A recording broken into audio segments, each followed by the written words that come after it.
With position. With position. All right, now it's crystal clear. Yeah. I don't know why.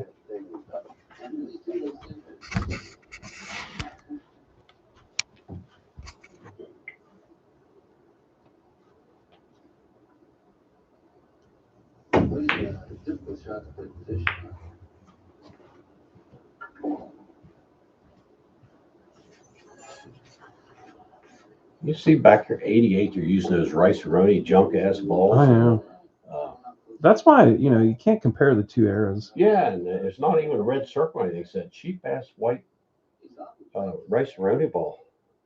All right, it's picking your volume up, so go ahead and just talk loud if you want to say anything. Yeah, okay.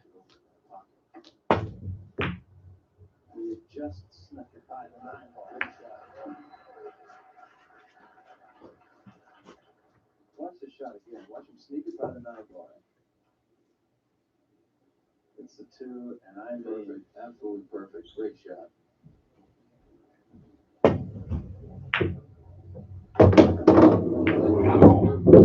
Whoa, darling. It's a right-handed shot. But nobody's out of this. 7-5. It's going to be 7-6, Barry. Oh. Holy hell. I'll break out the 8-9 now. That'd probably get me in trouble. After 2 circus shots there. He has no angle. No. Oh. Knocking that out, boys. I come out there too wide, anyhow. I really didn't have to break them up. I was just practicing. What's Siegel smoking? 88? Siegel smoking 88.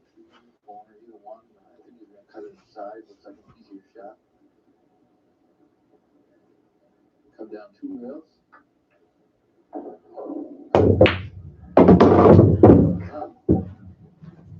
It's really hard there.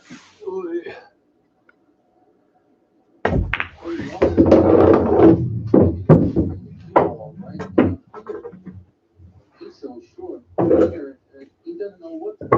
He's going to cut the pocket here. He might go to the 9. He might go behind. He goes behind 9 too far to go on one. This is a tough shot. First is what he did. He came behind the 9. Perfect. That is a great shot. Rack your own. 1-2 here. That way. Cue ball here. Up that way. 8 ball with the 9 down here. That's what I'm after.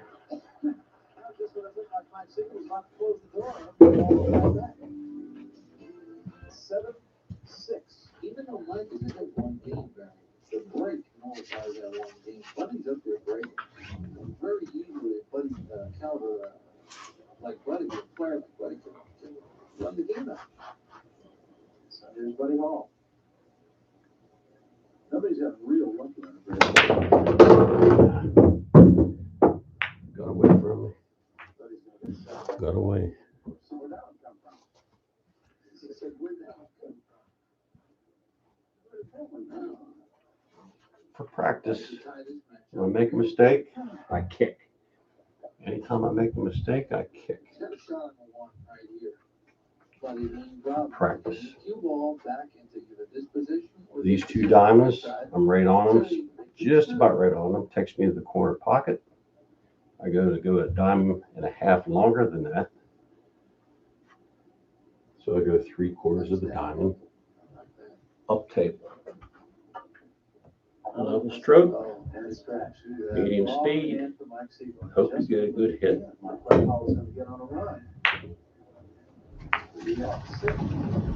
Center the lightest cue ball in the world. Buddy says that the lightest cue ball, the lightest cue ball in the world. Buddy had a chance. A good chance.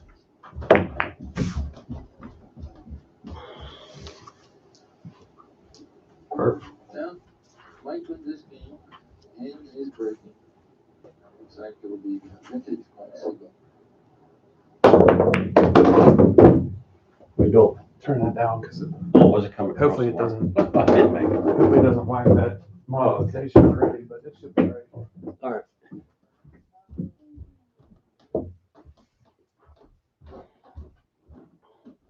Four ball's kind of sitting tough.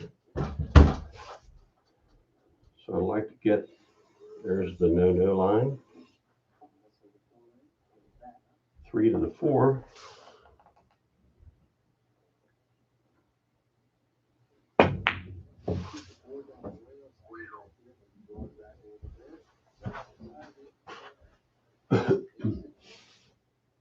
don't know if that 3 goes. I guess we'll find out. Mm-hmm.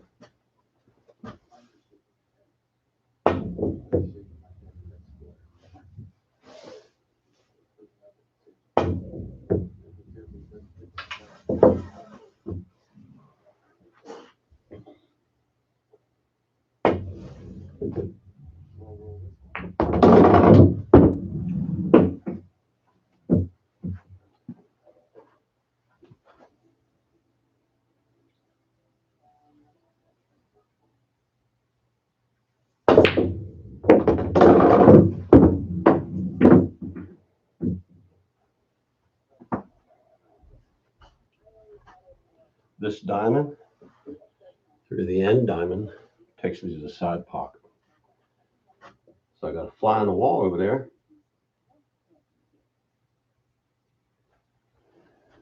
And it takes me to the center of the pocket, but I want to go about 2.5 balls short of the side pocket. So 2.5 short would have to go 2.5 balls to the left of my mark on the wall over there. So at least want to get a good hit underneath that 4. A little over medium speed to get separation, but not lose control.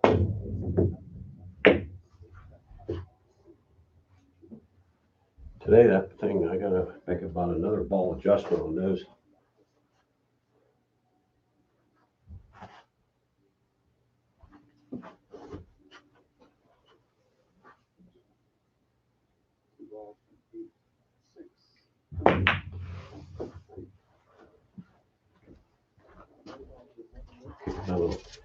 I'll kick another couple and then I'll rack them up. Try to get out a few times. I've got a mark on the wall over there for that one. If you can see it, it's green. And that's from this diamond through that diamond is green. Today, we'll see how it's playing. Now, being this close to the cushion, it tends to make them short a little bit because you stab stroke it because of being close to the cushion. We'll see how we do it today.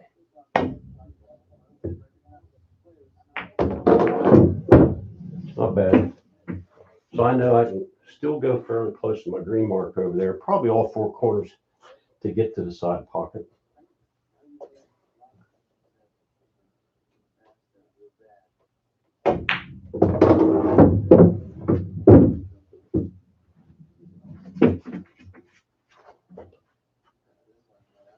See if I can make both.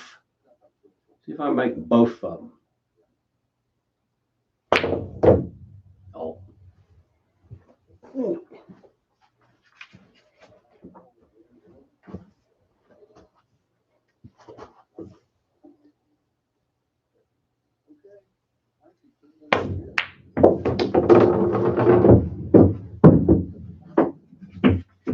First time in 2 months down here playing. It's been 2 months since I hit a ball. But with Danny's equipment, I don't have to play 40 hours a week.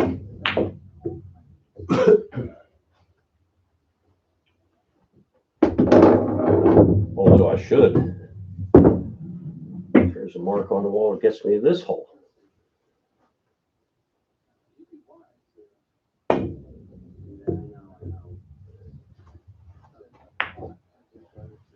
Okay.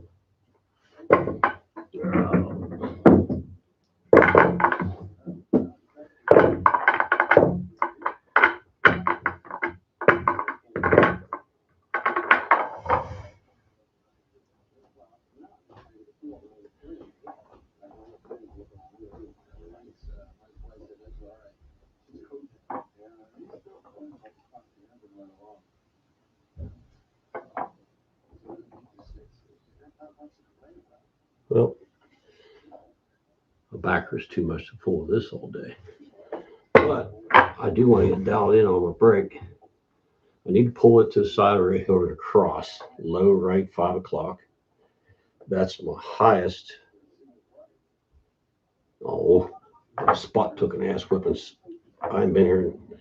I haven't played in 2 months. This was really freezing good. I know Danny doesn't play pool. I don't know how that got. Oh.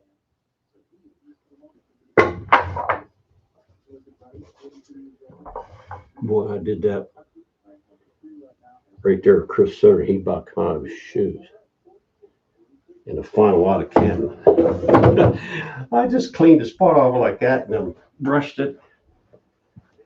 In the finals of his backyard out there in the Dawn Willis room, I got to the end, did that little, he said, what kind of move is that? I said, I'm trying to give you a good rack.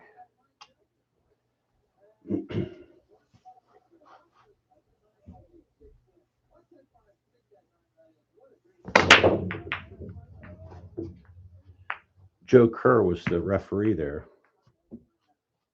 And I sideswiped them. I went Baltimore or Brooklyn or whatever, across the court. But they told me, hey, no moves like that. And I said, moves? I just played Jack Hines. If anybody knows Jack Hines, I'm playing Jack Hines. I'm playing with him, and he has a iguana on his back, a live lime green iguana on his back while I'm playing him.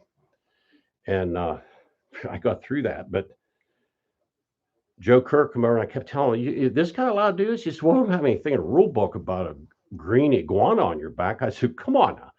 So we're playing, and other people on the other tables starting to say, what the hell's going on here? So they made him put it away. But what did he do? He put it in a bag and set it on the table where me and him sat. So while I'm shooting, this thing squirmed around the bag over there. I mean, you talk about the ultimate shark. How do you go tell somebody that, oh, what happened? I said, well, kind of lost some concentration a little bit. Oh, yeah, was your opponent sharking? I said, no, it was an iguana. They said, what the hell are you talking about? Was that guy, the guy's nickname? I said, no, the guy had live iguana on his back. And Joe Kerr said, oh, we can't have none of these moves. Put it in the bag right where your opponent sits. We don't want to shark him or anything. In the final, and I beat King Kong, Godzilla, and Rodan to get through to the end of that damn thing.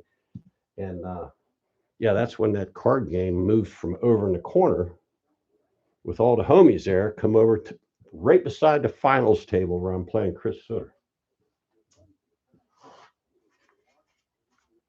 And it's been a couple months since I played. Danny said, let's do a live stream. I said, man, it's embarrassing enough when I go out and only a handful of people watching. But so I'm here to practice. When I make mistakes, that's when I kick.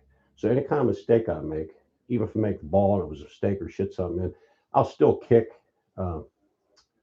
Because I know if I'm playing around a lot of racks and the other person's doing the same, the separation between the two great players would be who moves the best.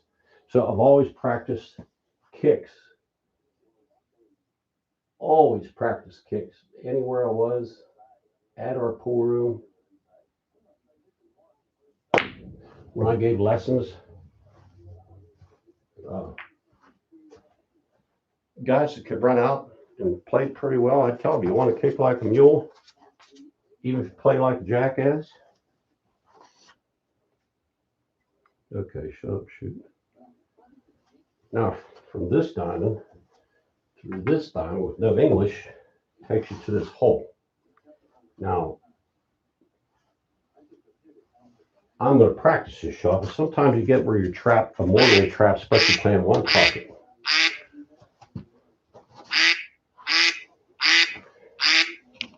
Oh. Here's Danny's vans in there. Danny's pickup's being worked on. Let me get this. Hello?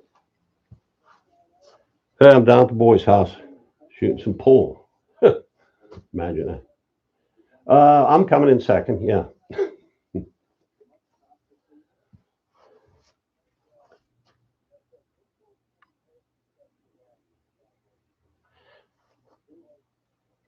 Oh, they are? Okay.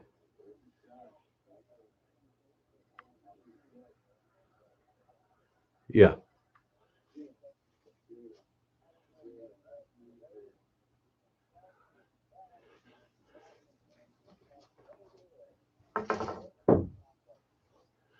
Okay, he's right over here in the other room. Let me go get him. He's in the shop. Let me see what he has in mind. You got it. You got like 30 seconds. Okay. Yeah. I'm going to live stream. Hey, Daniel. You want to?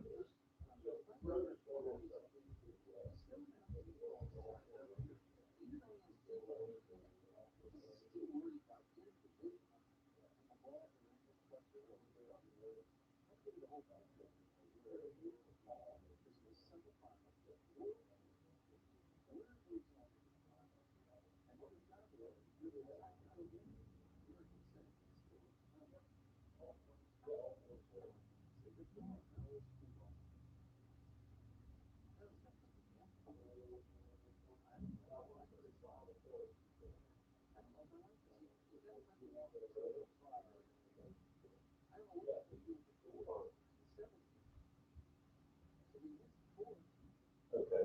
And you can do something about the other. Okay. Yeah. If you get the parts in, maybe I can do a drive by and drop it off or something. Don't take long to put it in, or maybe he can put it in if it's simple. Yeah. Okay. All right. Cool. Okay. We'll bring him up. No, that's fine. That'll work. Yep. Okay. Thanks, Eric. Bye. Sorry about that. Danny's pickup. I'm putting a million miles on it, working pool tables and such. And his brakes are hanging up. It's probably, I have a 2015 150. He has 2016 one. I had the same problems. It ends up, they have a recall in the master cylinders. And whoa, what the? I hope that wasn't Q-stick parts falling down those steps. Okay, this diamond through that diamond, there's a mark on the wall for that also, and it is orange. It's color coded to get to this hole. I don't want to come to the hole. I want to come 1, 2.5, 3 balls, I'd say, this side. So I go 3 balls to the right of my sticker over there to get this side. And I want to favor just a hair more because I can short rail this, and I don't want to come in here and kiss this and scratch. So today, this is the first time I use this set of diamonds for a kick system, but I hate to call them systems, but they're pretty accurate. So level shot now, this from this diamond to the end diamond is 1 pocket shot, and it's a 0 English system. All others I do, which I'll show here maybe. I'll just go through all my kicking systems, and I'll, the way it is today, it seems like it's going to play pretty close to my stickers. I did this over the winter, and they were off a half a diamond, all of them. Let's see, medium speed, 0 English, level stroke, and see if I can hit that positive side of the 1 ball.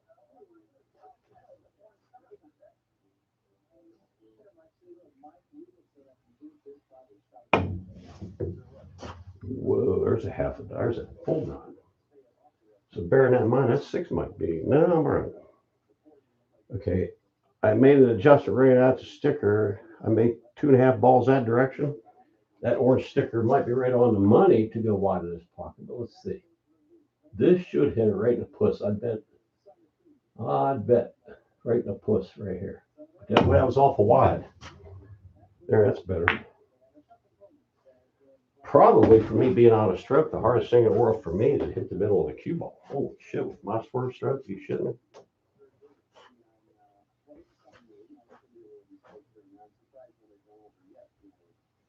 Where's the hole for the 2 out to make one?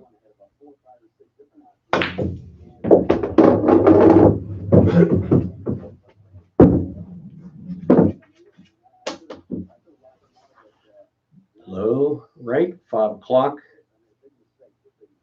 Long finish. 5 o'clock dig. Long finish. Oh, I should never try to play it here. I should have just played it down there. I hadn't even seen this tip for 2 months. I'll have to rough it up a little. Damn it. All right, enough tomfoolery with that shit. Let's go here, boys.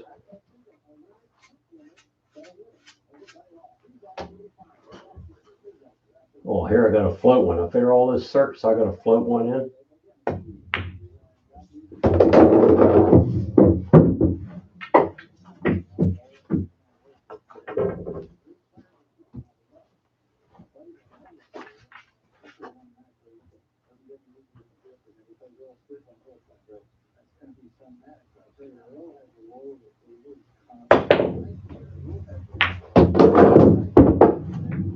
Anybody could have made that jump over the corner. Try that 2-rail combo on for size and position.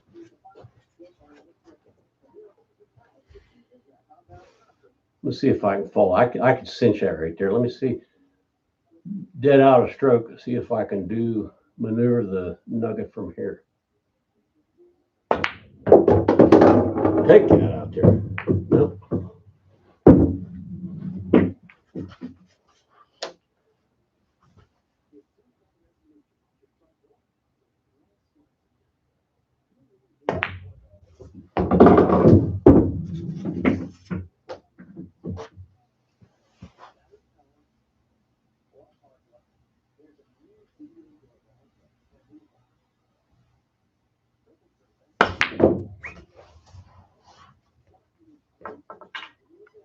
Okay, I'll try Efren's way.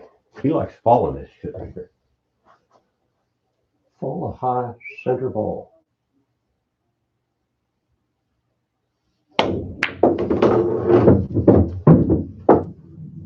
Clip it.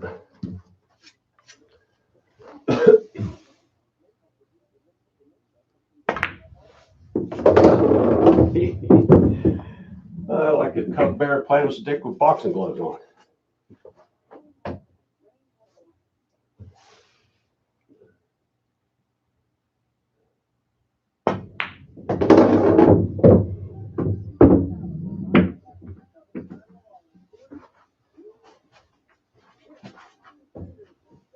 Load up, boys.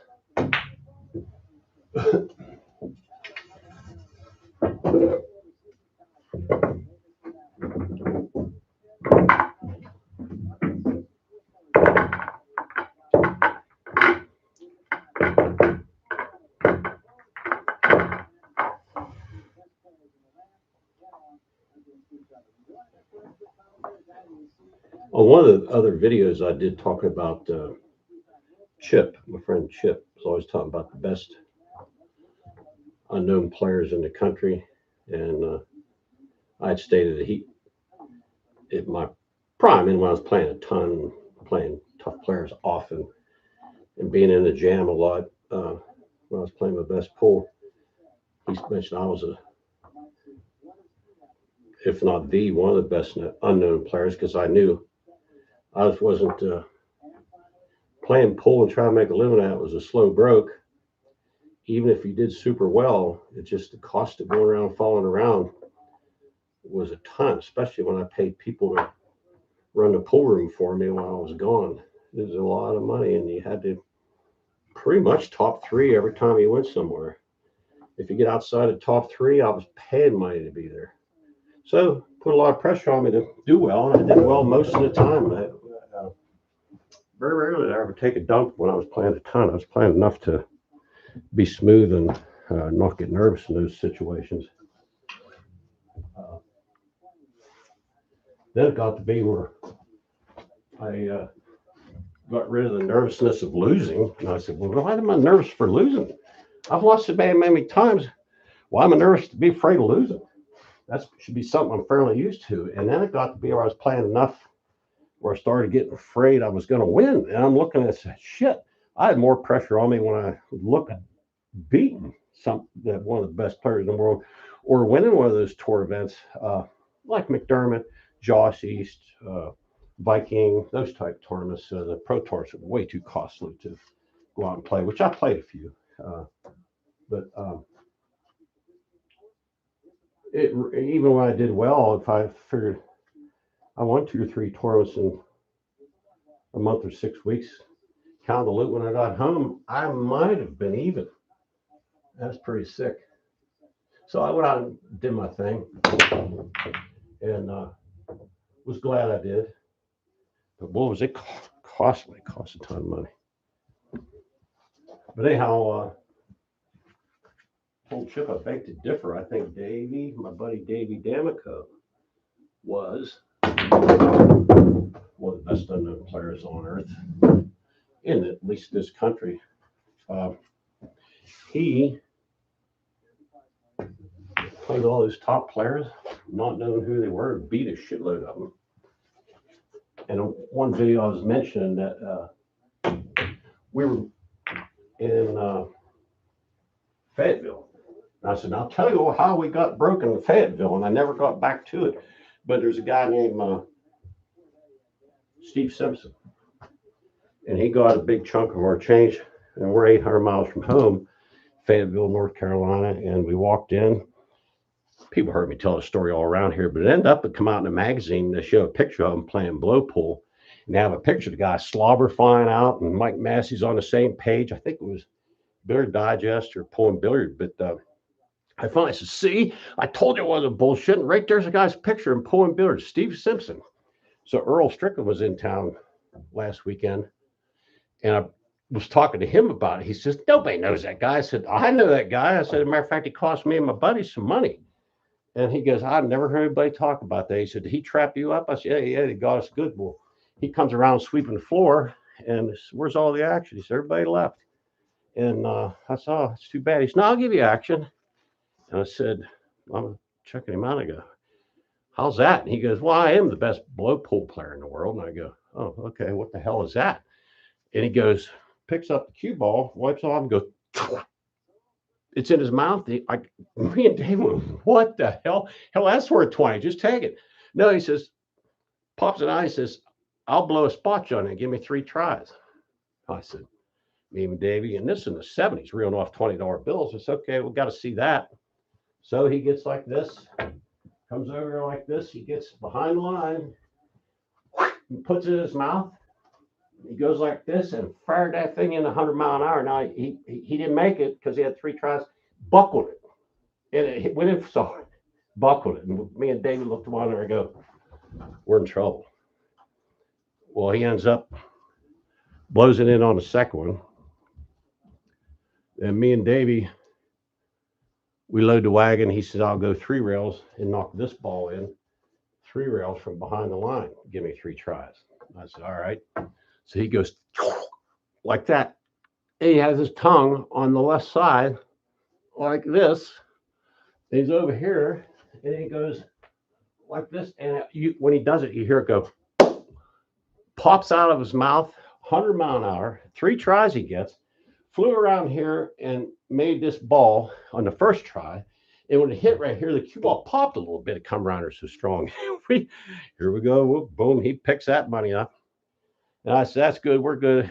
And we're having a huddle. He said, Dad, we can't bet anything again. So anyhow, he gives a chance to get even, goes 5 rails. 1, 2, 3, 4, 5. Knocks one in over there. And he tries 2. And we finally get him because we got the whole knockout punch laying there. We're going to be broke. So he's on the last try. Goes 1, 2, 3, 4, 5, goes around and knocks that in. So now I think we each had a little $20 bill maybe squirreled in our shoes or something like that. So he left us a $40 bill thinking he broke us, which we were pretty much, that was it in the 70s. And but he was nice enough to give us a couple places from there to gather up some more money. So we said, well, turn around and go back home. I don't know how we're going to do that. I said, we're going to Tampa to Baker's Billiards down there. Bill Steele's putting on a thing. He goes, yeah, everybody was through here. They're all down there. And he said, but I'll give you this stop. I didn't give them that stop. There's 2 or 3 stops from here. You guys, it was on 301 or Route 1. He said, take the skinny road the whole way down. Gave some spots, and we end up gathering a few hundred more up to, at least get lunch money. And we were embarrassed to tell anybody we got down there. Well, what happened? You went broke. You didn't get down there in time to play the tournament. And I said, it's a long story. I didn't think anybody believed me. We talked about blow pole. We kept that under our hat till we got home, started telling it. And finally, in the magazines, he came out maybe 99, 201, somewhere in there where a magazine come out, maybe 04, I don't know. But look around those magazines, you'll see, or punch him up, Steve Simpson, blow pole. I don't know if they have any recordings. They have pictures of him, but I don't know if they have any recordings of him doing those shots. But boy, was it something to see. Gave us a lifelong story to tell.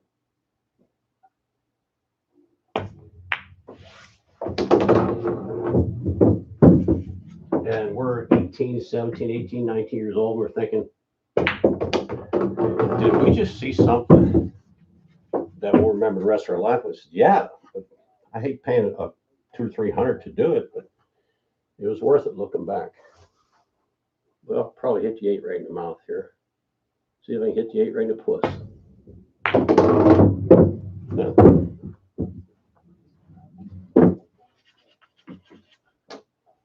I'm going to touch inside, buffed up this line, or I can go around and get under it. I think I'll just do that. I need to practice slow rolling this shot, touch it inside. 10 o'clock, long finish. I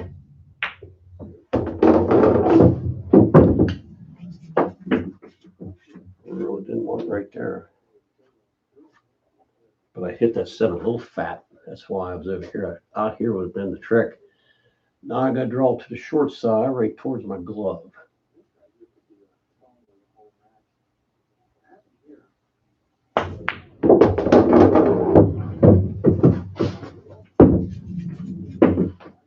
Now, this was a good shot to get to here, but when your ass is puckered up, you're out of stroke some or double cheese or wheels are coming off,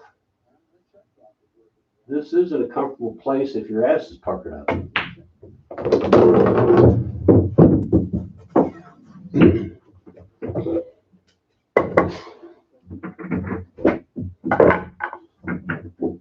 But guys like Massey and from anywhere in that area down there knew of him.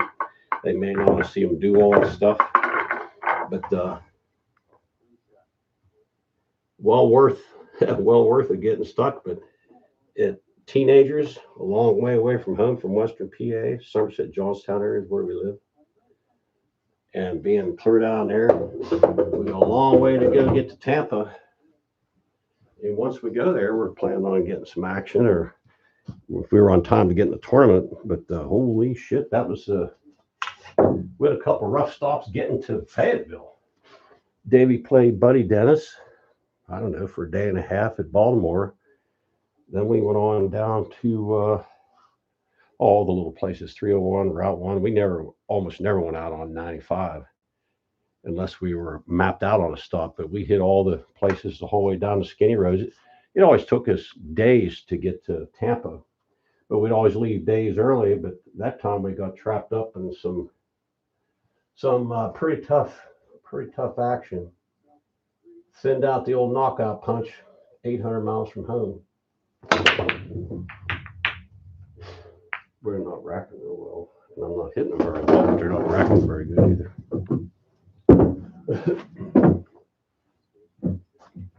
I don't know if anybody ever heard of Buddy Dennis. I never heard his name mentioned in any of the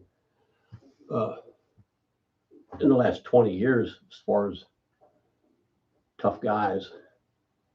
And Davey said is one of the best players he ever played in his life. And I'd say another one was Emil, left-handed from a big dude, left-handed from Ohio. I can't remember his last name. His name was Emil. And Davey was at the top of his game. And I don't know if he missed a ball and he couldn't win against Emil. When he came to Somerset, he played him on the big table and the bar box. And didn't lose a ton because he was playing well and not winning. And you know, when that's happening, it's time to move on. pack a lunch or go elsewhere or ask for a spot. But probably I never thought it was a good idea. If a guy's sitting on a pile of your money and you ask for like a small spot, really, really tough to get your loot back. And most of them, if they had you and they had most of say 2/3 of your money, very tough. And they're not going to be dumb and let you have it back and keep giving you wait until they go broke. That used to happen if you got an addicted gambler.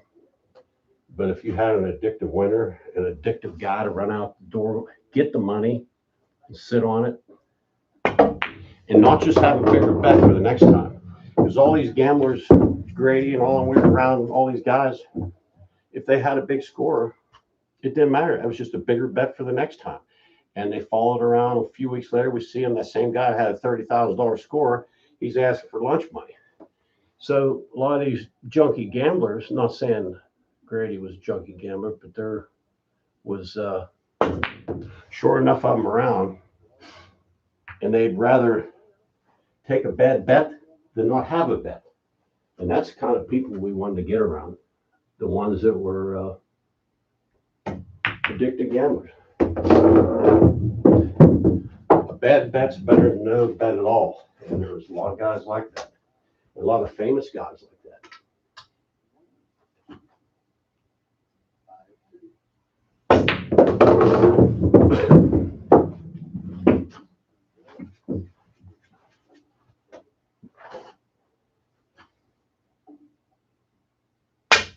Well, I'll be damned. I gotta work this too. I'm afraid to load up how I like to. I've been miscuing like crazy. I don't even have the correct paper here. They ain't told me to use this while and get shaped up and dialed in. He just put this on. I don't even know what kind it is. I think it's a, what the hell did he say? Zan? Is there such thing as a Zan?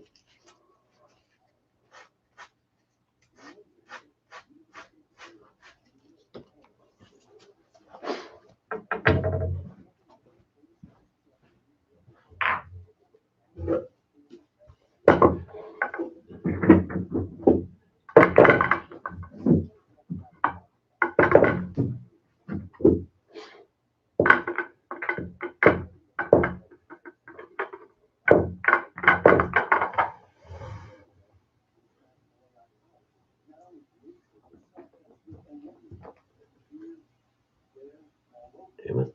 I don't like to change spots.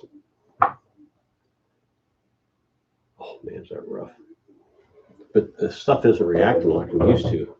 I'm used to making a ball or two and 1-2 coming this way and cue ball to here and across. I haven't executed very good, but they're really not racking all that well either. I'll get back to my same chuck hole. I've been moving over here just to save the clock, but this is my sweet spot right here. Low right, 5 o'clock. 2 full tips out, way out there, Star Wars English. I'm aiming to like I'm going to bank the 3 here. 3 full in the puss helps me aim for the correct portion of the 1, draw to the side rail, and come across table. Oh yeah, everybody wants to go down here.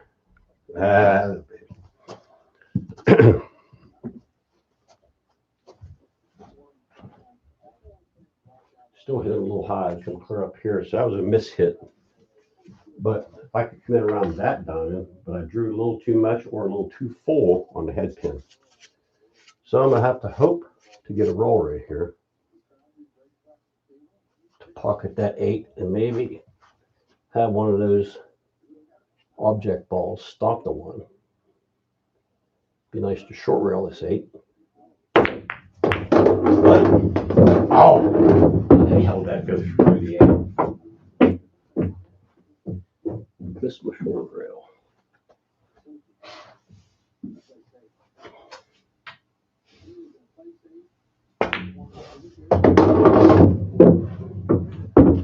I went on the first shot.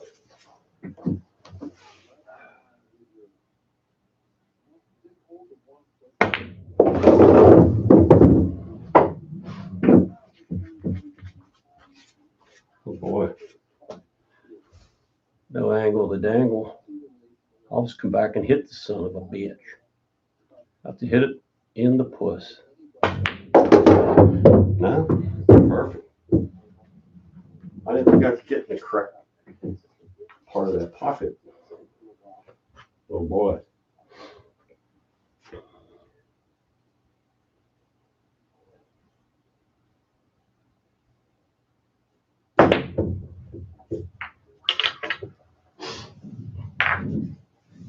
Yeah. If I cinch that, it's hard to get 6 to 7 if I cinch this, but we'll see. Oh boy, look at him. That tip is square. I gotta get that thing rounded off. Okay. As Dave Batrus used to say, stay with it. Don't pop a wheelie. Don't flinch. Long follow through into the cloth. Woo, overcooked it. Picked a hell of a time to stroke a ball. All right, well, here's what I would do if it was for the loot. Instead of taking a flail. Now, this diamond through this end diamond takes you to this hole with 0 English. So I'm roughly about a diamond adjustment needed here, and maybe slightly more to come in here and possibly short reel. This is New English system, a little above medium speed. Now I could go in here and kick that and try to shit in somewhere with speed, but I practice these situations. Probably wouldn't do this for the cheese. I just come down in here and smack in the mouth, or come over here and hit the mouth. But I use these chances like this to practice my kicks. But even if you're off on kicks, practicing them, making the adjustments is everything. And if you can't kick with the best or safe with the best, you're just another player, another good or great player. The movers are the ones that are the absolute tough ones to beat. Now I'm talking about no rack condom, no racking a 9 on the break, racking with a wooden rack, and anywhere behind the line. No break box, no rack condom. But see if I can hit the positive side of the 7 there. This diamond through the end diamond to the center of the hole. I got to lengthen out a full diamond. So there it is on the wall. I'm going to go full diamond over. I have my mark. I did one earlier where it went right. Hopefully I don't go to the side pocket because that's a mistake I made before. But I think I snuck some unwanted English on. Let's take a 0 English 12 o'clock. Okay, I'm happy with that. That was fairly accurate.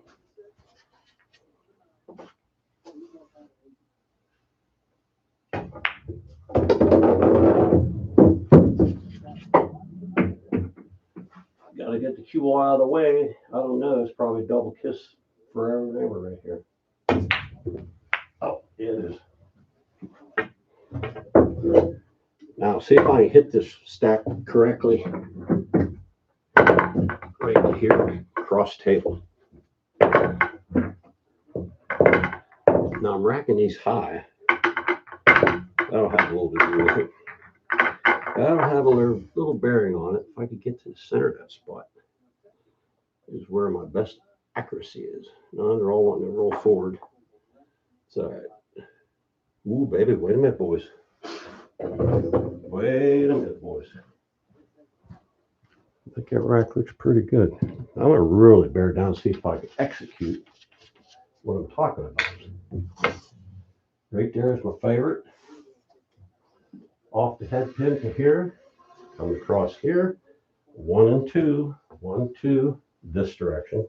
Now, a lot of stuff gets slapped around, but when I'm completely dialed in, 6 or 7 times out of 10, I can execute this, and it works when I'm super in stroke. Catching the head pin exactly the way I want.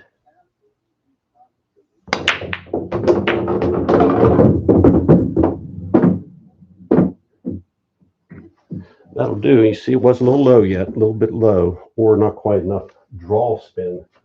It did come across here, but I kind of like to come across this angle.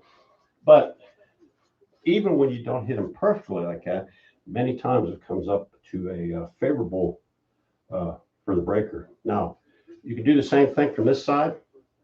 Over here, you go out to the point, low left, aim at the second ball here, which the way I like to rack it is a 2-ball. Now, if you're racking for your opponent, I'll show you how you do it. So they have more mileage. But if you're racking your own, try to save mileage.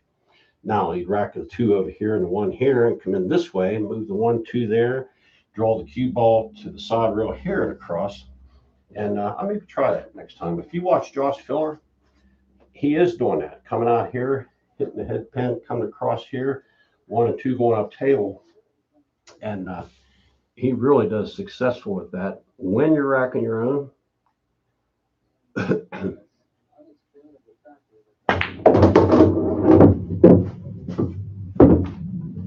over there.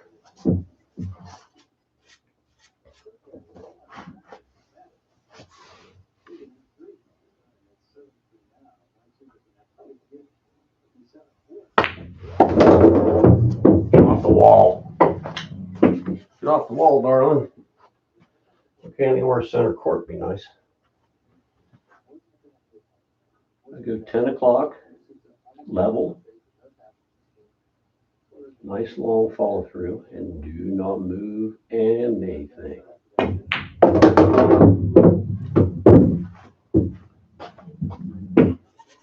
I like to go 2 rails here. Come in this diamond, come out there maybe a foot, foot and a half. Low left dig.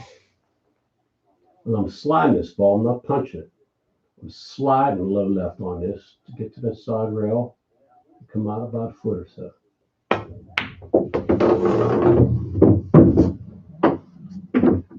Now, here and back across. But Efren all day long does this. He always comes at that thing 3 rails on certain ones. Probably the safest way to eliminate the scratch. Now, I don't like going here and back across. I low right dig. These are good ones to practice. So this would be kind of a heavy hit. I'm going to squirm it into the hole. If I thin it into the hole direct hit, it's just going to snap across table. So I want to hit this a little fat. Low right, 5 o'clock. And I'm going to finish like this, up in here like this. And I'm not going to fire it. You have to shoot it and lengthen that stroke. It's what I call it, drag draw, whatever. Like, I don't like it name, but low right. Do not flinch. Don't try to help it. Head still. Fairly full hit. Try to come in this area right here.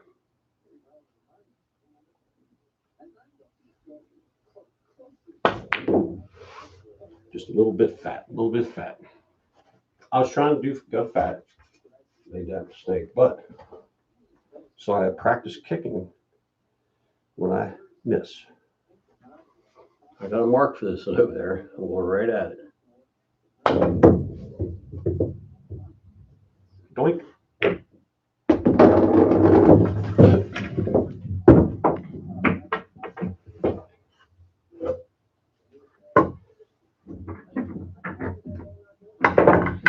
Now, see if I can pick up my accuracy.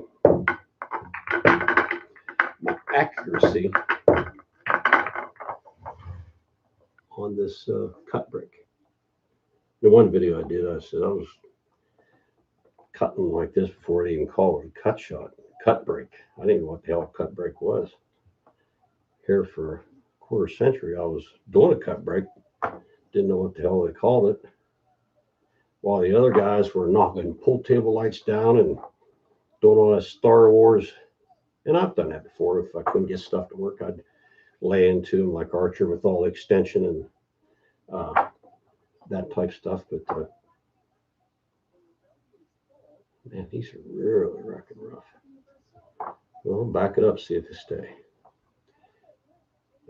Baby.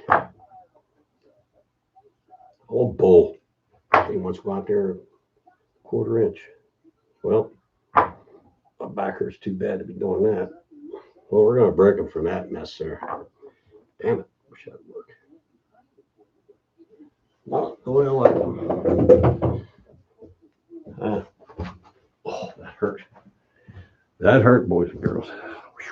But look at that stink bug.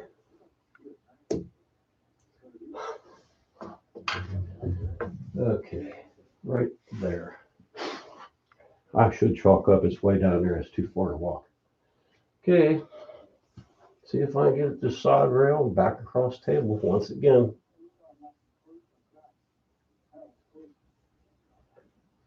That's better. Coming across in this area, maybe towards the scratch. My favorite is to come across like in this manner. But that was pretty good. The one heads to the side with the two. Believe the hype, if you can get to here, the one went to the side and the two's here.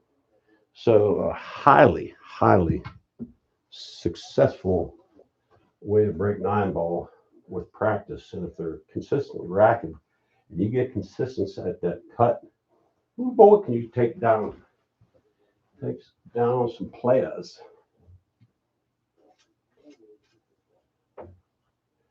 Well, I probably douche from here. But I'm going to try to make it. Just need some more. See if I can buzz cut this thing. These are kind of shots I did before, a lot of safety play, like ring game style. But it works in 9-ball too, to try to cut these and get separation if you miss. Tuck and roll. Dogged one, so that's when I kick. That takes me center of the hole. I gotta go 2/3 of a diamond wide of that. Whoa. Okay. Now I got it. Right where the pocket is where I have to hit, so I'm gonna have to lengthen this a little bit left. So that's where inconsistency comes in when you add English to get online.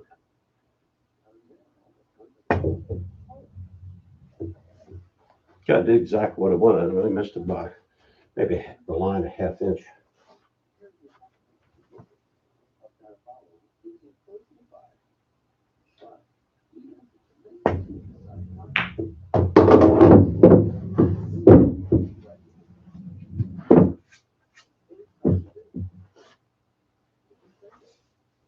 It's a little safer to come back here and out rather than trying to stop this little window right here. So I'll go back towards my hand, low center ball.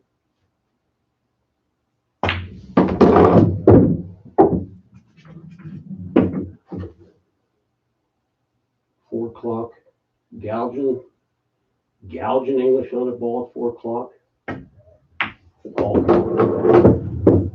All through their job. Oh, this is going to take a stroke here, boys.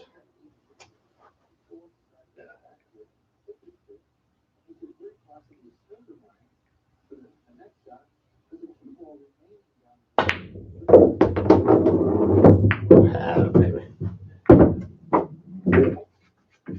Might have got Rocky.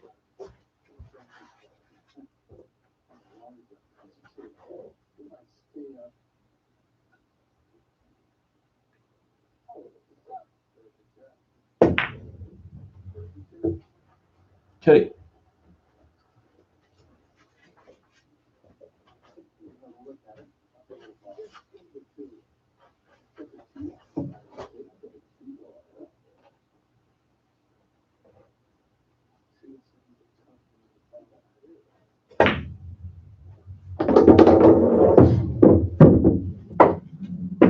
Over twirl.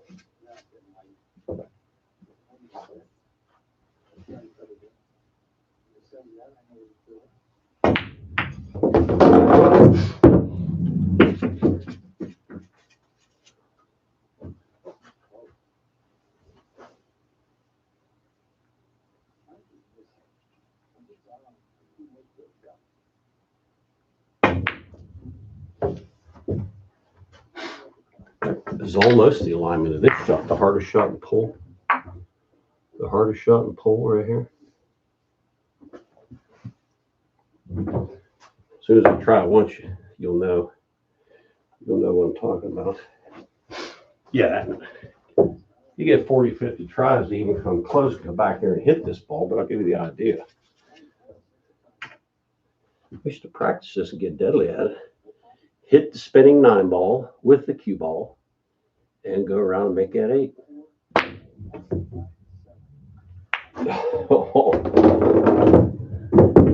You get the idea.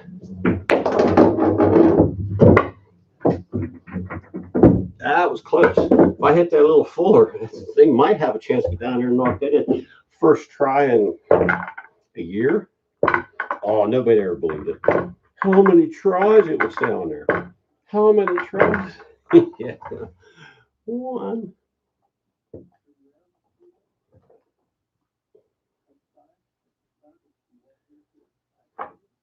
Hey, the comments, the ones that badmouth you and stuff like that, they pay just as much as patting you on the back. As little as I've been playing pull, I'll get way more belligerence than I would comment or compliments. Holy shit! But this is really bad. I love practicing break, but man, not this way. Last time Danny gave me hell for changing the spot. Oh. All right. Ooh, wait a minute, boys. Ooh. When they rack like that, the 9 hovers here, the 5 goes here, the 1 heads for here along with the 2. Oh shit! So let's see how full of shit I actually am. All right, just get accurate. I don't give a shit what happens. I just want to hit that accurately.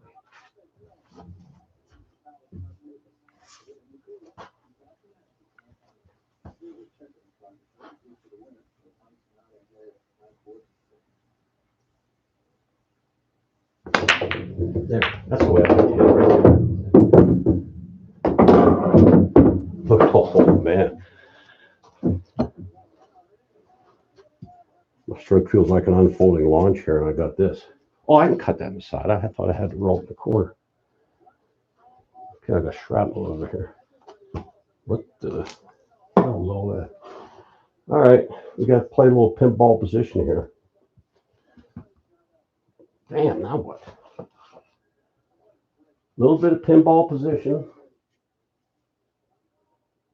If I can cut it thin enough, I might not run into a whole lot of stuff.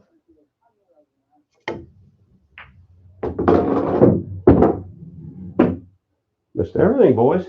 Don't jack him up, man. I made a nice shot right here. I should make this a stop shot. Rather than getting cute when I'm out of stroke like this. But if I snap that, I'm going to come back and hit the 4. Let me see if I can do that. What the hell? Columbus took a chance. Snap draw. I'd even take a scratch in the corner off the 4. I should stop it right there and then stretch out and cut it. But what fun is that? Ooh, baby. All right, darling, back it up, bitches. Now I should go forward and try and play it the side with a little inside. Touch it inside.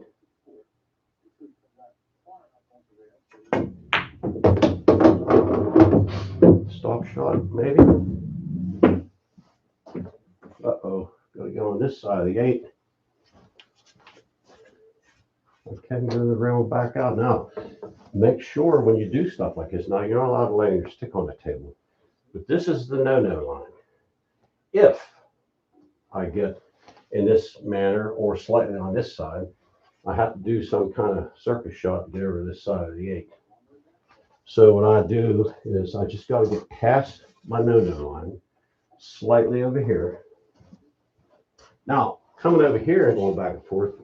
But my simplest way is get that slight angle. I've got the no-no line in my mind, and I don't want to get short of that. Slightly longer would be okay. Not that very far. You know what? I think I have a half pop there. Boy, do I pop a wheel out on that one. Well, I'm gonna see if I can. Oh man, is that tight? That is tired of pig's ass, especially when you float it. Well, we're getting close. All right. Miss the 9 with a gouge of English on the inside of the ball. That should be the thumbnail on a video. How to pecker up a Shirley Temple stop shot out. Around the 9, maybe.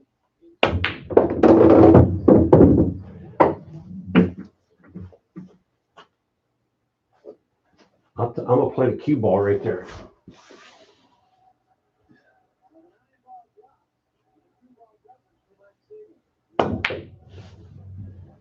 Whoops.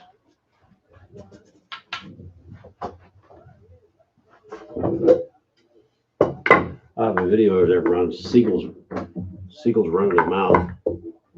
Did he win?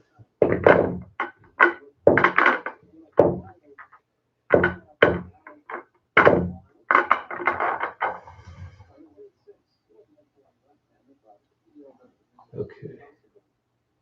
I hit him pretty good last time. Let's see if we can back it up now. Ooh. Okay. You saw as many times that 2 ball was here, and if it doesn't go in, it hovers here. 1 ball hits around in this area. When I hit him the way I like, right to here, and a cue ball coming across like this. See if I can back it up with another one.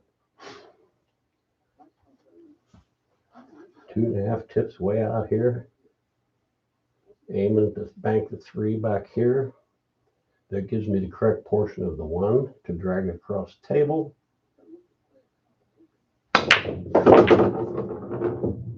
There's a 2 headed to the side pocket. I brought the 1-2 down here with the cue ball, and that was my hit across here. And there's another Shirley Temple. Now watch, I'll be really pissed if I could. Well, that's how I strung racks that go into stuff. When I was playing a lot of pool, I was putting a lot of stuff together. Many racks together because of that break. Now that's when I was racking my own. If your opponent sees you're getting a pattern or something, if it's your opponent rack and I'm doing consistently doing something, I guarantee you're going to get the little bit of a shuffle and a little squeeze or a little finger tickle and things like that. All right. Probably wouldn't do this for money, but I practice inside English when I'm practicing. This would be 4 o'clock. Some draw to get me out center court. 3 reels.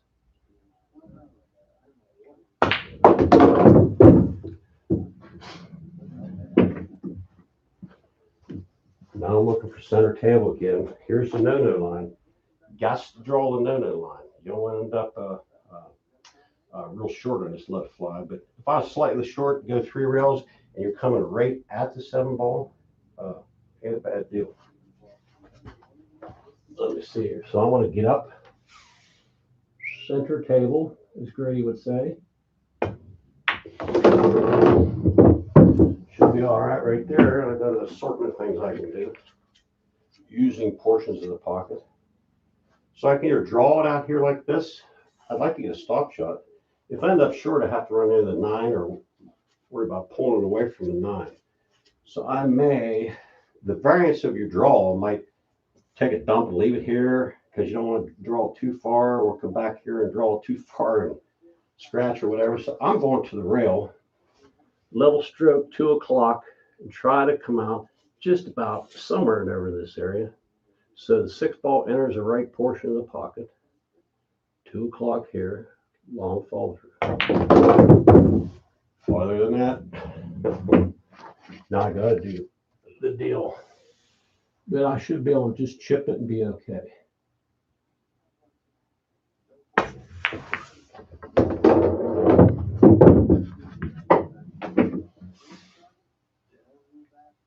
How the hell I draw across? How the hell I draw across the top of the 9? That's what I don't understand right there. All right. I'll stretch it out a little over a diamond.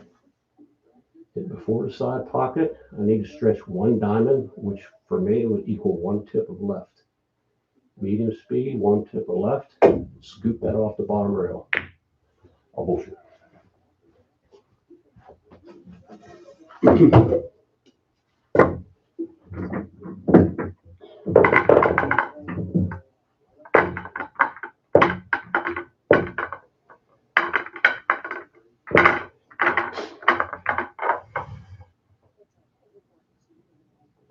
Now I'll do my push 9 towards this corner over here. That's a little added treat. Push 9 towards the corner. Come on now. Possibly. You didn't see that little tickle I gave it there. Oh, you didn't see me massage that, did you? See if I can push that 9 towards the hole. And do my same old here. Should shove it over there.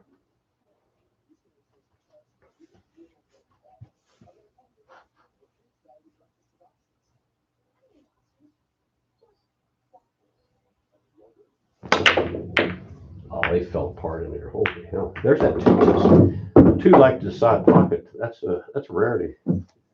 How it comes off that second row and heads for that pocket's unusual.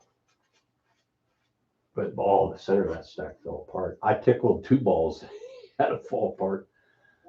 So if I'm racked from stuff, I dork myself normally. Well, here's a hard shot right here. Flat ball across court. That is such a hard shot for me when I'm not playing 40 hours a week.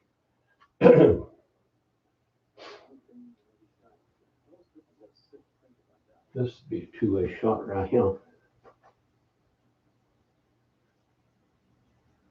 Sneak behind the 9. Have position on the 3 in case.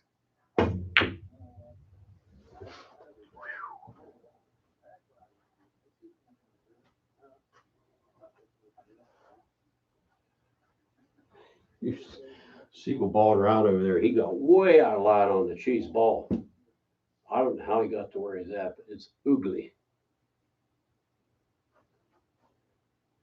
What?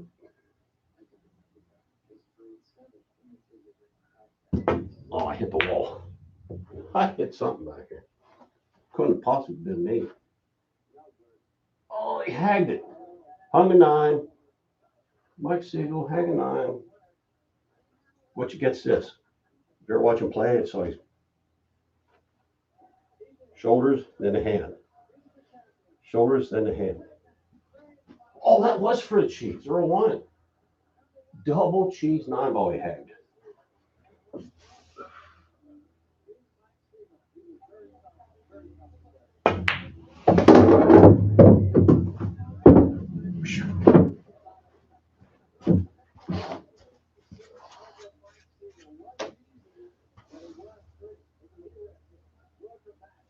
I don't know if I should go around that 7. I kind of like going around the 7 here. Play the short side of the 4.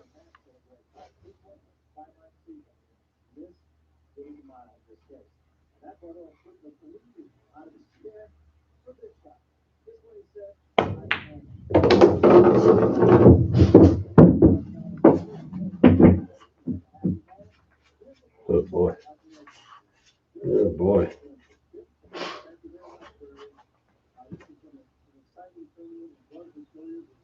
I gotta come over. Oh, I can't miss that 8, can I? I'm sure I can miss the 4. Oh.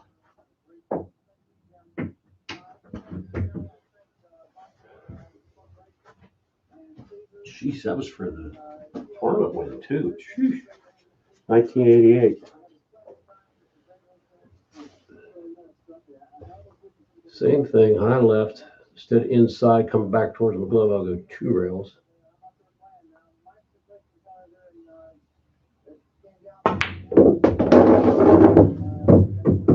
Whoop-er. A little overcut. That'll be all right.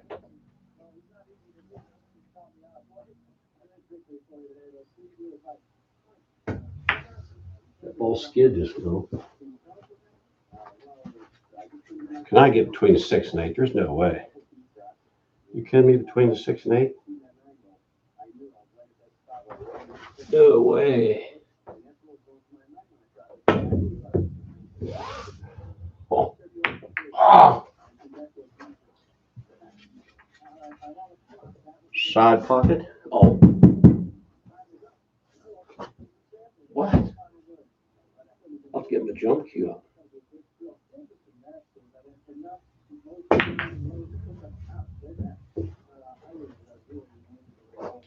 Mizrak doing the play-by-play over there. Okay.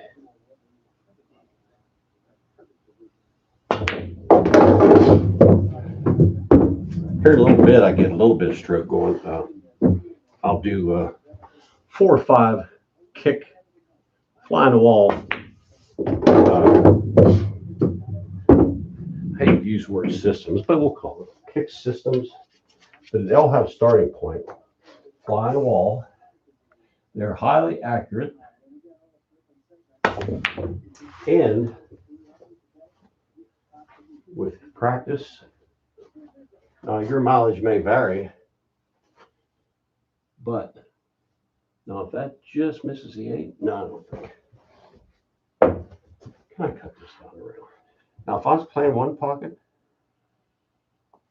I may have to shoot this shot. If I was playing one pocket, I need to get that ball out in front of my opponent's pocket. And this isn't too far fetched from being a one pocket shot here. I just got to make contact. What I'll probably do is come down in here and clip the underside. And I think that's what I'll do. Come down to this end. Okay, I know it gets me to the pocket. Got my mark. Takes me to the pocket. I want to come about a half a diamond long of the pocket. So I go a half a diamond to the right of my fly in the wall over there. So I'll see if I hit the end rail and kick that up out of there.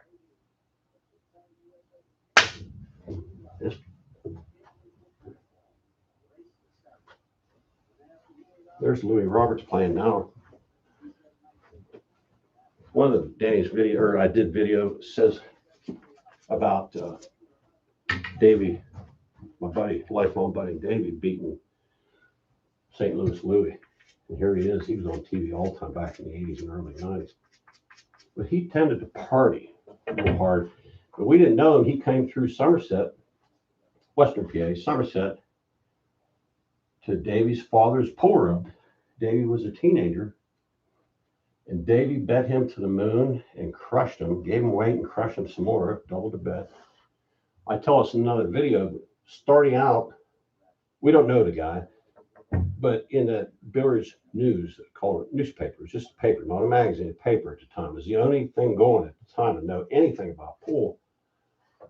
Davey plays this guy, so you gotta play. He said, you want to play for 50? He said, nah, I'm not here for a long time. I'm here for a good time. Bet 100. And that's my buddy Davey saying to this guy. He did that to everybody come in there. Bet to the moon. I ain't got a long time.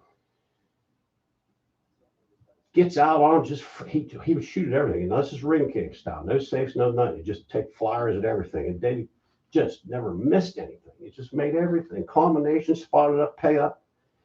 And got him hooked 500-600 before he even got out of the bag. And then he says, I need the 8 from you. You're too good. And he says, yeah, I'll give you the 8, but bet 200. So he gives me 8 bets 200, did the same thing. Just never missed a ball, made everything until he got his head screwed on right. He's out and broke, stuck us for the last bet. And don't know him from shit. And then we go, a couple months later, we saw him in the Billiard News. Picture of him. And short after that, we went to Tampa. There, Louis was playing in the final of that tournament at Bill Stiegel's joint down Baker. Oh, he was running a tournament in Baker's Billiards in Tampa. And we said, "There's that guy you played, Davey." I said, "What's he doing over there?" "Oh, that guy there, he's playing in the finals of that tournament." I go, "What? Davey, you crushed that guy." So the Billiard News liner, we never saw it before, picked it up and they said, "Holy hell, look in here." And the guy was like a superstar at the time. And I think if Davey knew that, he still probably would have crushed him. He didn't give a shit about superstars. Just buried it out, just betting blind. And, when you're away from home and you're on the road and the little guy you never heard of, lights your ass up, spots you and lights your ass up some more, that's what happened. He would just, and it wasn't like he needed a steady dose of Louis Roberts, but his chance at him, he did well. I don't think he'd want to play him 10 times, but maybe so. But Davey shot at him. We thought, "Holy shit, Dave, look what you did to this poor bastard." Well, that almost missed cute. How is that missed cute? I'm getting that tip off there. That's for damn sure. There's a shot. Holy hell. Louis Roberts, look him up. St. Louis Louis. And if Davey's dad told him you got to go when he punched a towel dispenser, threw a fit because Davey wouldn't give him more weight. Told him you got to go.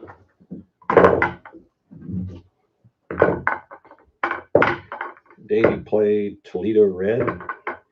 He played Shorty, Boston Shorty.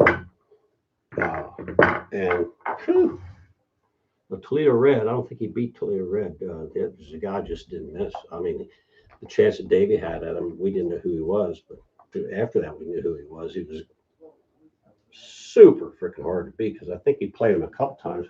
And bet him 300 a game, Continental Lounge in Somerset. 300 a game. Hey, Okay. how's it going now? Going pretty good. How about you? You punching in? Yes, sir. Nice. Did you talk to Danny yet? Nah, he's on the phone. Oh, is it? Yeah. He's always on the phone. Yeah, right. Poor guy. Yeah, he's got it. His hands full, I'll tell you that. Oh yeah. Try to help the best as can. Yeah, what's your chore for tonight? Is he gonna? Not too sure. I don't know if I'm gonna be taking anything. That thing just. I better stop that. It might smolder. It might start smoldering there soon. Well, I turned some sticks down last week. I don't know if he's gonna want me to seal them up or we'll see. Maybe we'll be doing the table. I don't know. He did say about. Yeah, it was always handy when you're here next door. I mean, he wanted me to do the things to show me, and he doesn't have much time to show me. Of course, I'm a dumb bastard too. That's always a little extra time to. Because I told him, you heard me say before, I got my hands dirty one time. I had to go for counseling, and when he was showing me stuff over there, I said, "No, this ain't for me." But I should help. I mean, I'll help her. I can with pulling handles and stuff. So I mean, running slate up and down steps, cellar steps for 71 years old. But I think if it wasn't for that, I'd probably wouldn't be in good shape. yeah. That grunt and slate will keep you, it'll kill you to keep you young. Yeah, right. We did one with a spiral staircase not that long ago. He said, "Where does it go?" He said, "Up there." So we got a hold of it, and he always takes the shit end of the stick because when you're bent over this way, hanging on to it as you're either coming up the steps or going down the steps, it's just it'll tear a what are you? How old are you? 20 something? 28. It'll tear a 28-year-old new ass. I believe it. Okay, I'll buzz that onion again. Spin 3 rails around, come right down here towards Mr. Winky.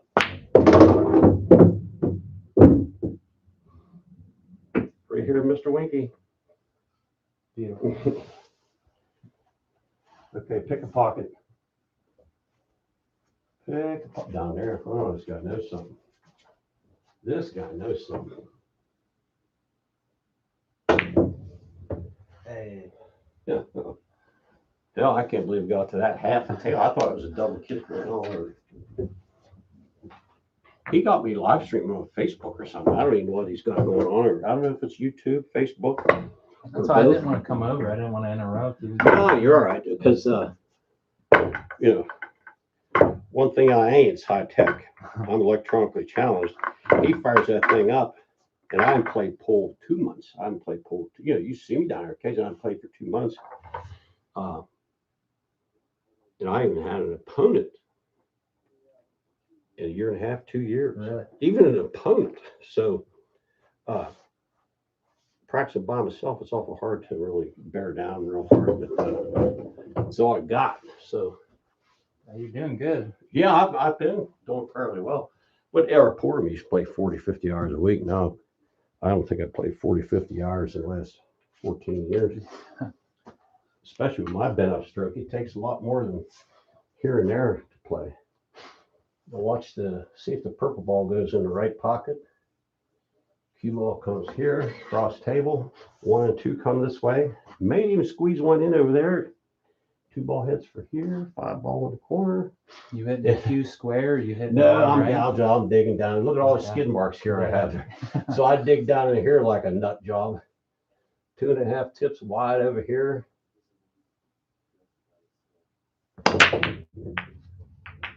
There's a 2 towards the side, I called. And the 5, or this ball, 5 ball, it did buckle right here. Mm. And 1 ball hit right here towards the tee. So that wasn't too far off, but it does have a chuck hole right there where the spot is. I don't know if Danny has a good spot for me to put on or not. Just wore out. But I'm out like a boner in sweatpants.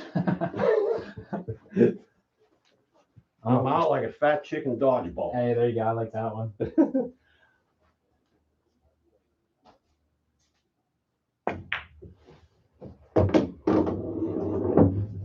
I'm out like a crack pipe in a drug raid.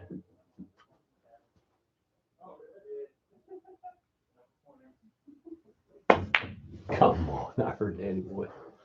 Oh, it's spooked.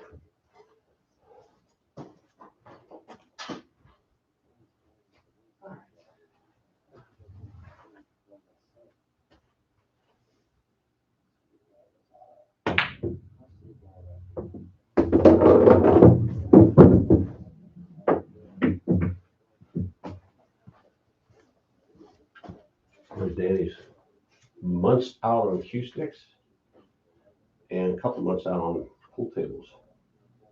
Tomorrow, I think we're doing 2 downtown Johnstown. Okay. I'm going to put so much English on this cue ball, it's going to get confused. Look, it's going to start smoldering there. Keep going. You had 8 there for a while. Hey, Dan, I've miscued like 12 times with this thing. I heard you, not even on stream, I heard you through the floor bits.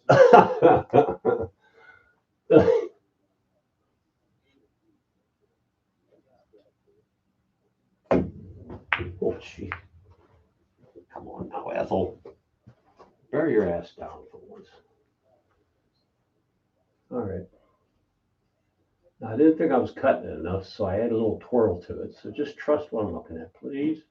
No flinching, no jumping, no jogging.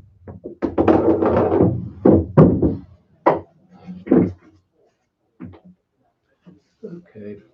Best place is just about a ball forward. That little not quite enough there, but we'll take it. Over dice. Come on. Oh, there's Lee Robertson over there now. I wish I could turn the camera. Lee Roberts. All right. Just short of the pocket. I might have to go like this. This is a 5-rail kick. I'm going to have to draw it some because I've got to miss that side pocket over there. Oh, bullshit.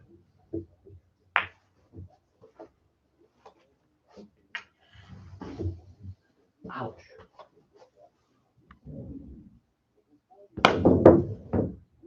You're at South Park, is it away?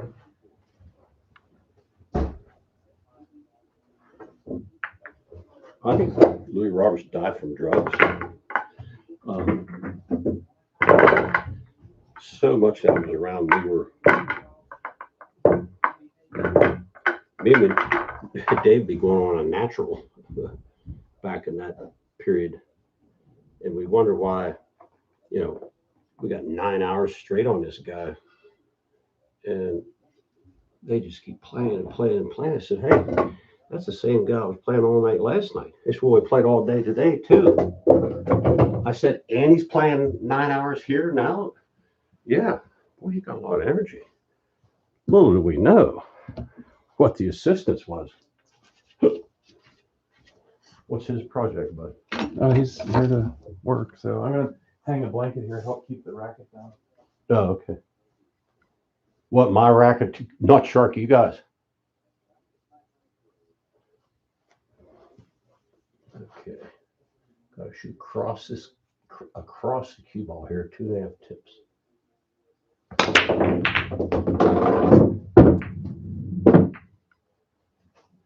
It was ugly, but I got a shot.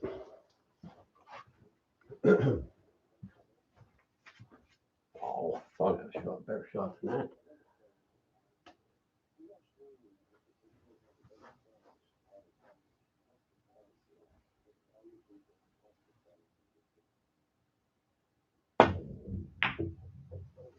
I just can't get out there on the cue ball. The best way here is 2 rails. 2 rails, get separation. After the second rail, hit the top of the 2.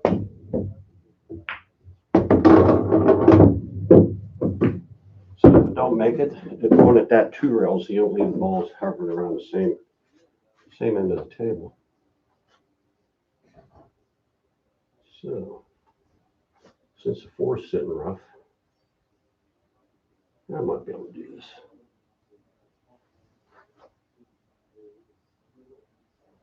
Watch this position on the 4.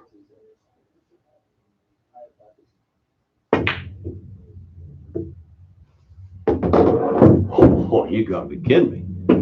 Woo-wee, baby. And I can get on the 5. Watch me hag this just because I'm patting myself on the back.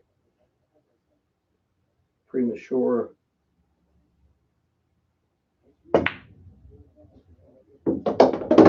Oh. I didn't see it chipping a piece of that 9 and get me out of it. Peppered up. That was the easiest shot of the group. I'm still out, I'm just saying. All right. Legal stroke. Is this a legal stroke? You know what? I'm going to play safe and the 9 ball. Okay.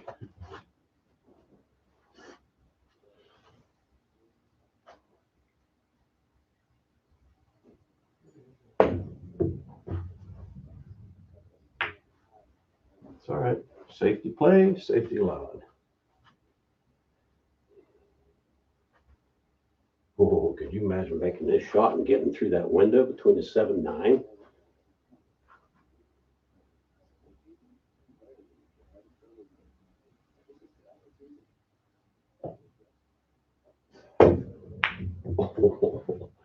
Would have been pretty, right here. That would have been nice. Even here. Hell, it'd be voluptuous to do it from here.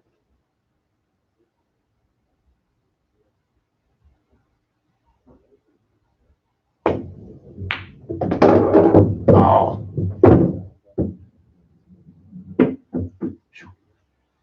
Okay.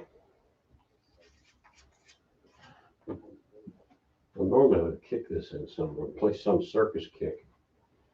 But I do have the supreme ability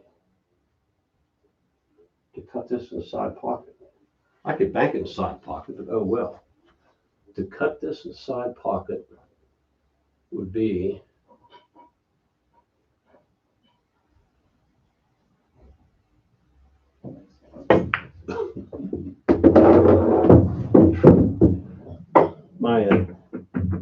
My stick hit the booby here. When I went to twirl the English on, my stick hit the point there.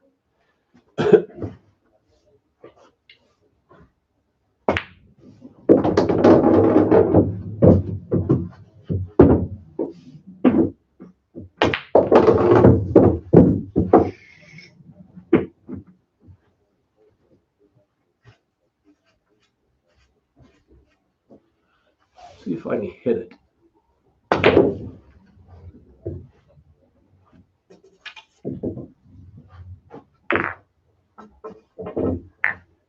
This here, I'll show you a shot.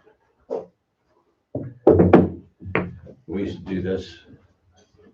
We bet, and we get odds too. We were kids. You take this shot, put it dead straight in. Dead straight in. I think, if I remember right, we put this right here at this diamond. Put the 9 ball dead straight in.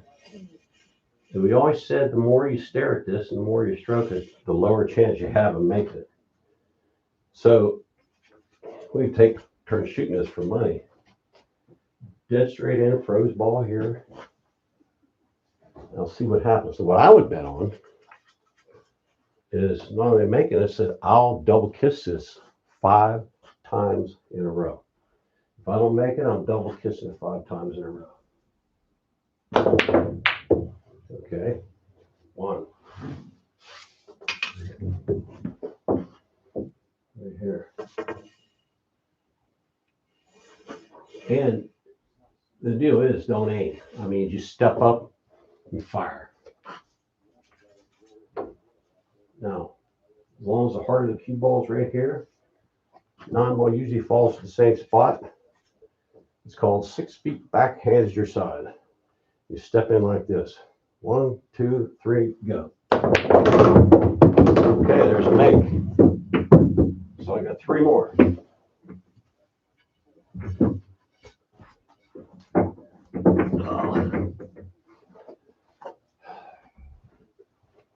Cue ball right there. Right on the heart of the cue ball. Put that ball straight in. So I'm 2 for 2. And I would bet I do this 5 times. Dead nut straight.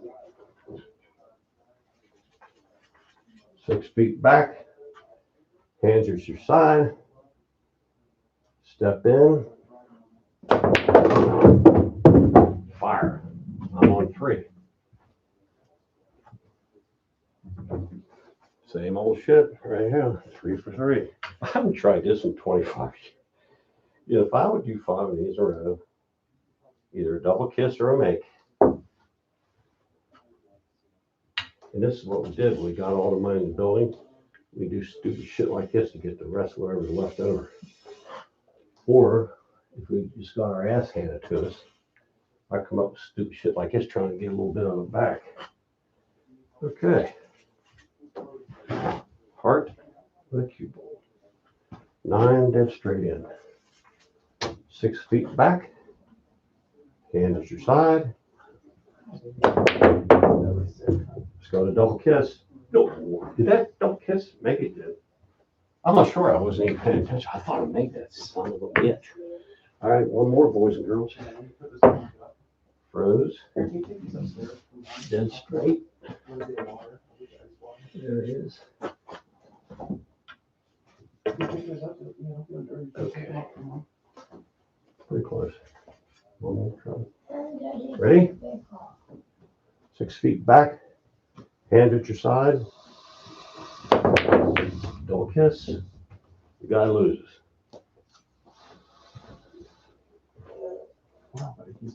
I did double kiss that 10 times in a row for the money. You line it up and you tell me how many times you got the double kiss. So you saw me doing that. Freeze it here. Dive right at the heart of the ball. Put it dead straight in. Step back. 1, 2, 3. Walk up and send it. Watch how many times you double kiss. Or go ahead and make it.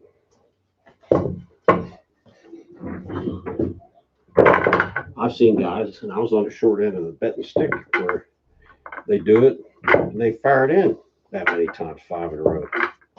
Might as well give me to whack that for, because once he starts using the router, you're not going to be able to hear yourself anyway. You want me to just sign you off for now? Well, let me hear how the router sounds and I'll surrender. Is it that loud? Yeah, I mean, the camera's gonna pick that up a lot. Yeah. Oh. Can you give him a quick hug and then I'll go upstairs and get you ice water? Yeah, I'll play a little while longer and I'll come. Did you eat supper yet? Did you eat good? Yeah. I saw you on the phone talking to me and your dad, huh? Come on, let's go upstairs, buddy. I'll get you some ice water. I'll be up. I'll be up.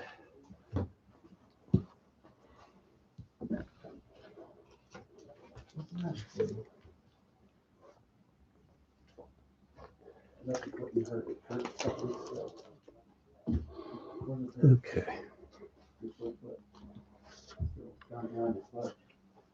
Boy, I got this a mess. There. I moved over about a ½ inch out of the chuck hole.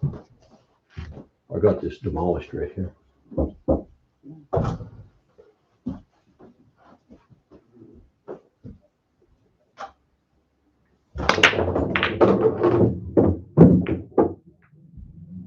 Oh, yeah. Whoa, darling. Got dorked. Got dorked.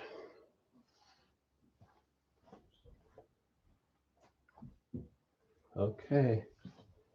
I got the 2 to work with, and I got the 4 to work with. So what we shall do is see if I can get nestled up on that 4 and use the 2. Huh. I like that. That's where I beat all those TV guys. That's where I frustrate the little shit out of them.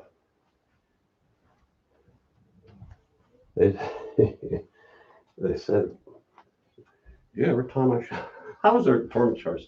Every time I shoot, that son of a bitch has 3 balls and a tuna fish in front of the frickin' object ball. This is a tough hit.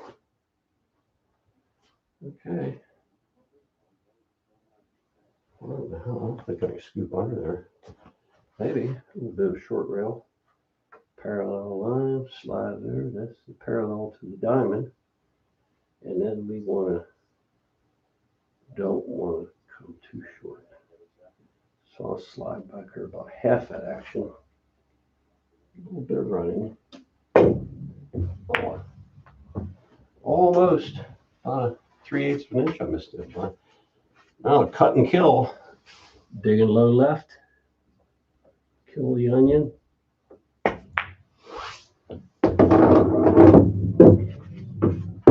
See if I get straight in. I put it right back where I found it. There. A little overcut. It's all right. A little overcut. Over this there would be voluptuous. 4 o'clock.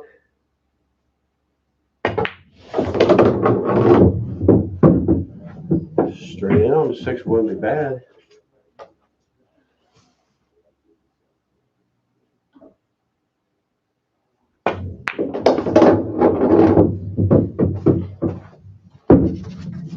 Straight on the 7 wouldn't be bad.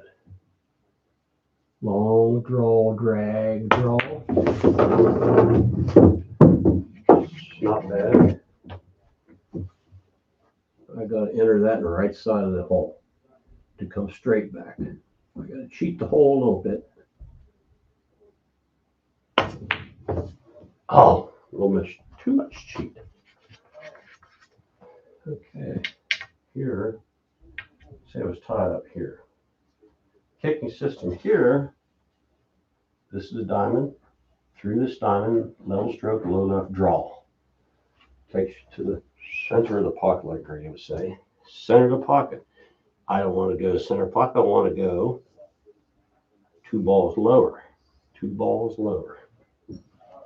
So, find my mark on the wall. Aim at it. 2 balls low. I forget how the hell I used to do this, but it's long as this play. That takes you to the pocket. I need to go 2 balls lower than that, so it's a 1 ball adjustment. Adjustments are halves in one reel kicks. So I go down 1 ball. So that puts me 1 ball below this diamond. But there's my starting point. Almost a full diamond above that. So this little hair is not this one. So do I have a diamond above and low left draw? You can hit almost all those. You'd be surprised what you can make.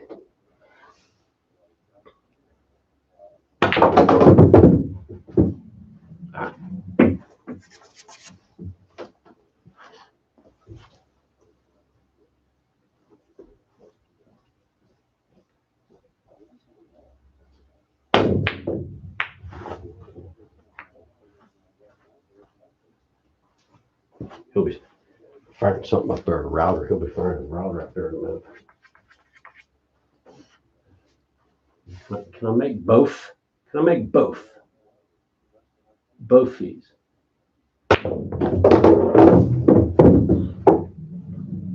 Nope. Marking the wall. Carries me to the corner. I go a diamond and a quarter along that, which is right there.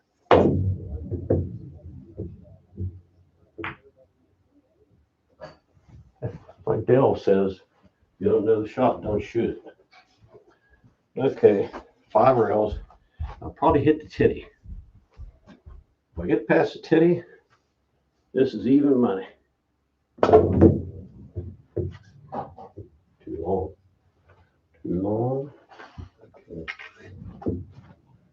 5 rail. Now I gotta risk that. Risk the side pocket. Oh, right there it is. That's where I have to hit to get that thing shortened up enough.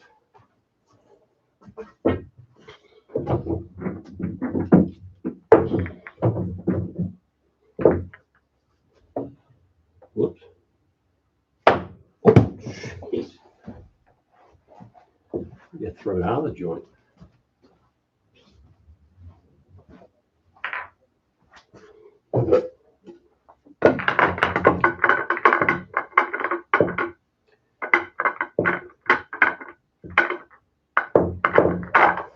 Rumor has it that BJ and I are going to play a 1 pocket match here.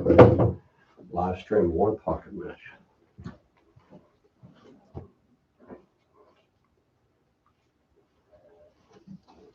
I wish I had a piece of leather. I'd get this son of a bitch straightened out. No leather. All right, next rack I'm putting a spot on there.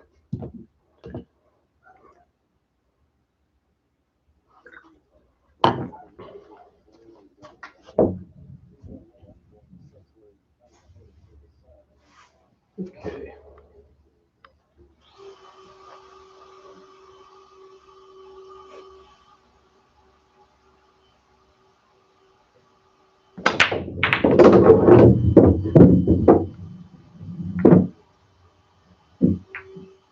The 8 ball blocked. Everybody.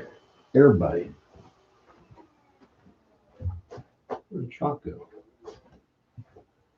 That clump of chalk? Maybe. Oh, here it is.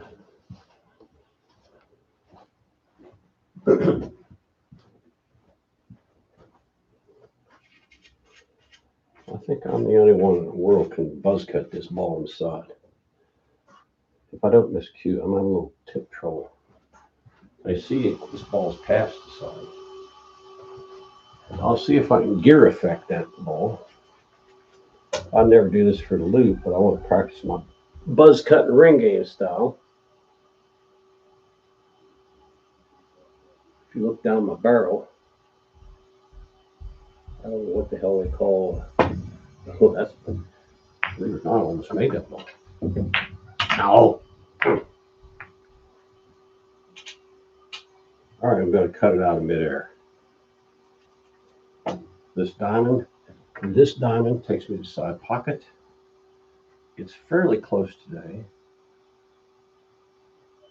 I got my mark on the wall to get to the side pocket. So I go from the mark on the wall, line this up to here, and I see that I need 1, 2, 3 ball adjustment. So I go 3 balls to the left of my mark over there.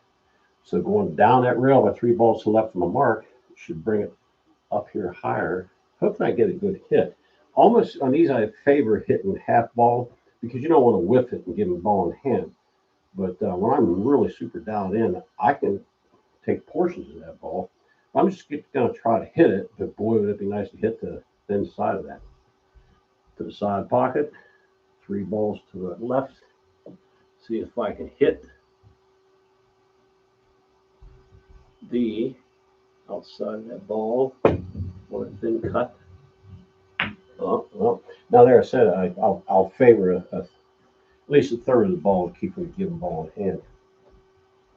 But with practice on those flies in the wall, all these stickers the whole way around, Danny told me to show him all 5 or 6 year fly wall kick systems, and probably I'll do that.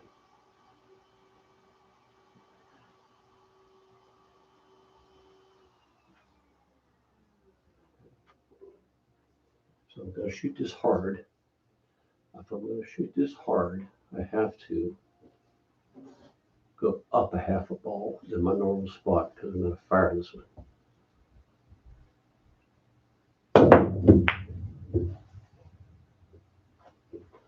Woo.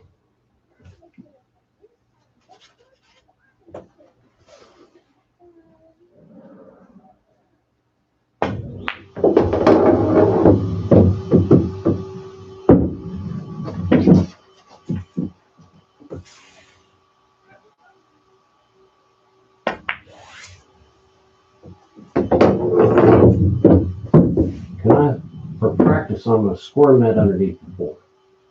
I think I can twirl around the 4.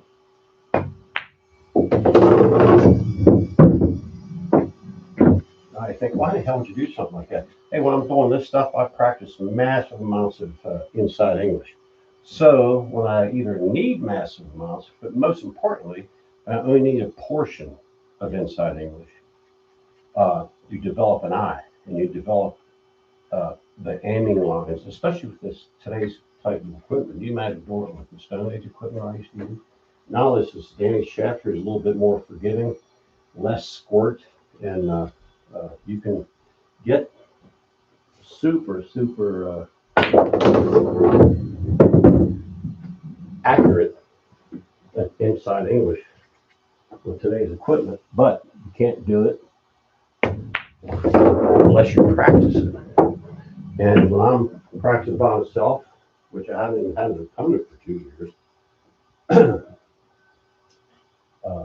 I have practiced massive quantities of inside English.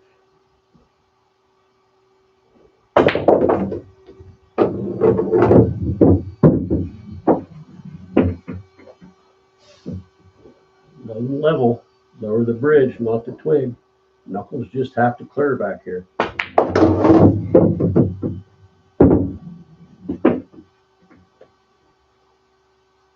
Okay, my marker there takes me to the center of the pocket. I want to go 3/4 or 2/3 of the diamond long of that. So that mark in the wall takes it to the side. I want to go 3/4 of the diamond longer than that.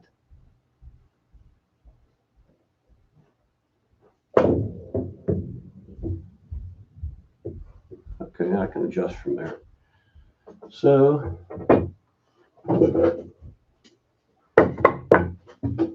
that was about 2 balls long. So next time I have a similar one, scoop off the end rail here, I'll make the adjustment.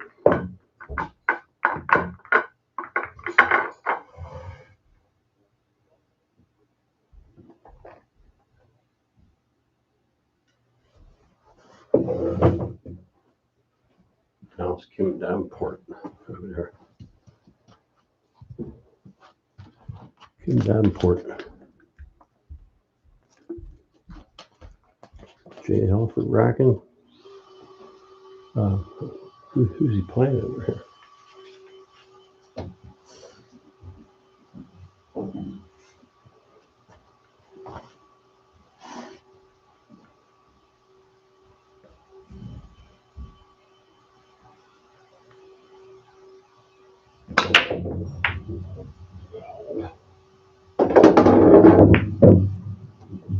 Totally mishit. Total mishit.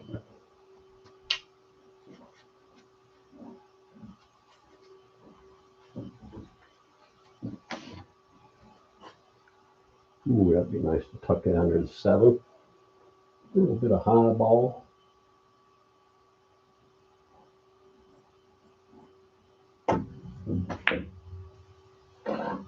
Yep.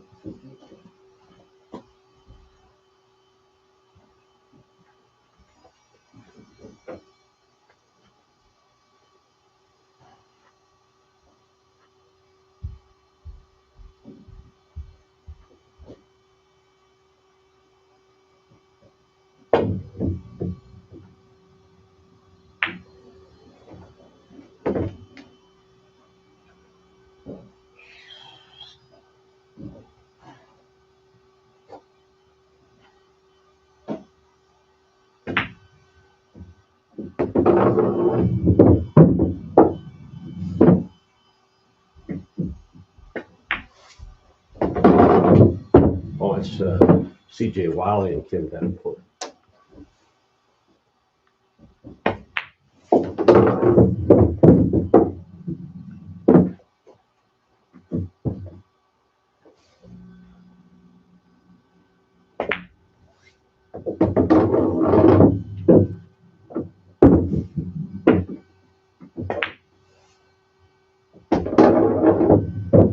Bad stroke. I can't believe they made that. Pretty piss poor stroke.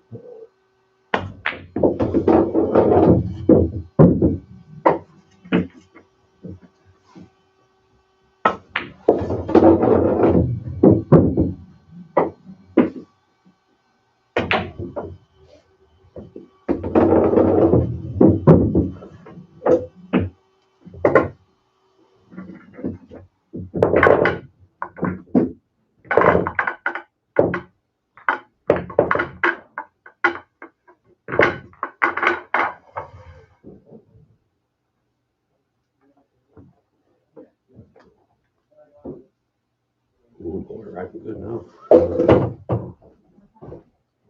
Boy, talk about 2 super mullets. This is the mullet match over here. Kim Davenport and CJ Wiley. That's a 1990 super mullet match. Silk shirts, feather back hair. We've all done it. I'm guilty of it.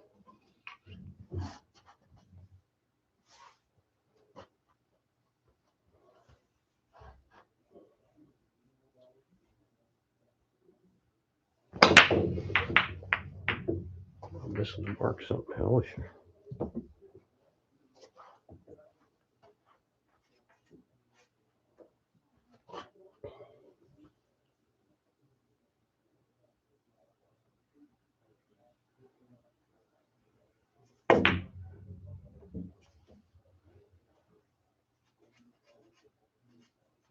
Well, yeah. Well, this diamond through that diamond takes you to the hole. You're not allowed to leave your stick laying on the table. Takes you to the hole. I want to go a diamond longer than that. So if I'm a fly on the wall, I see it. I change my sticker up there.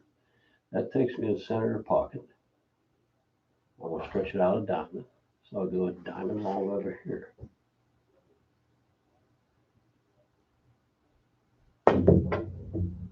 Ridiculous.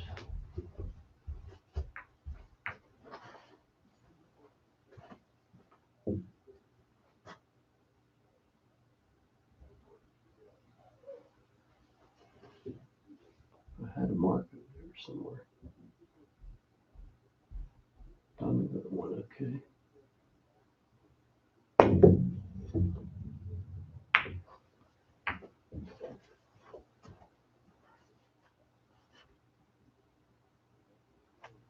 Safety. 9 in the side.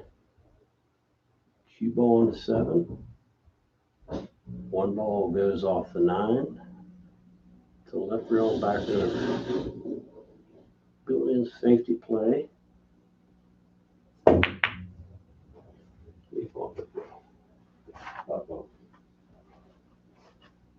Here's that shot I was doing a minute ago. 6 feet back and send it.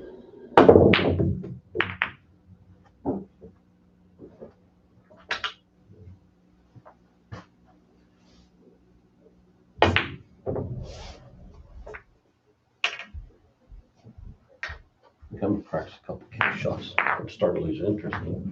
Man, come on. Oh. It's all right. I saw him miss a stop shot at 6. Okay.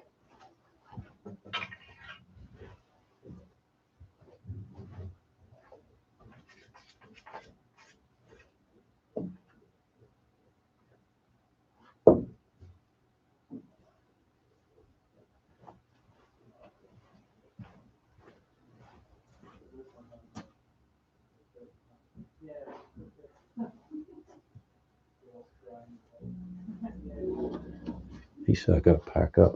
Let's see. Oh, it got fuzzy. They said to pack your bags. How'd it get all fuzzy? Or he shut it down? Maybe I already shut it down. I don't know. I don't want to mess with that. I think he already shut it down. It's all fuzzy. I knew that.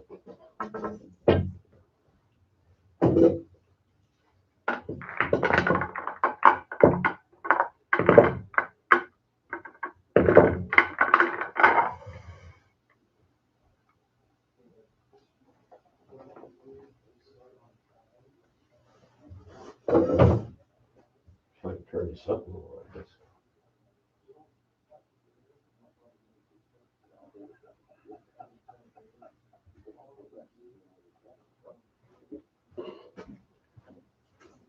He said if you hear that over on the TV, it might spank him.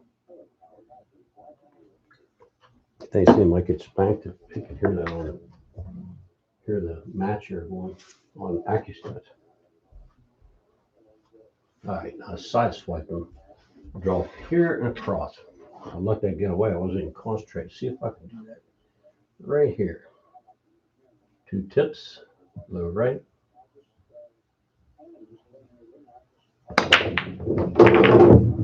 Now that looked like sprockets break right through the center of the stack on the rack condom and the brake box. Too low. Too low on the one.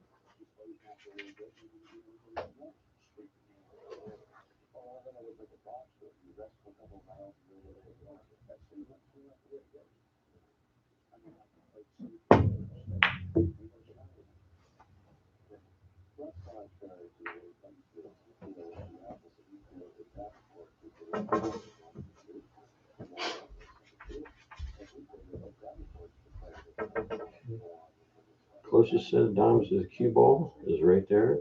Slide a parallel line over. That takes me to the corner. I make a little mark here. I'll not do that shit. Make a little mark right there. Now, is that on the path to the center of the hole? It's slightly wide of that. So I'll just go slightly to the right of that by about 3/8 of an inch. See if I can hit the ball right in the mouth. They are sliding a little bit long today. So see if I can hit this right square in the puss. Holy shit. That one rail is going that long. Holy shit. I'll put it right on the diamond, see what the cue ball's right on the diamond. See what this does. Should go right in the center of the hole, but I noticed how long that shot played. Let's see what this does.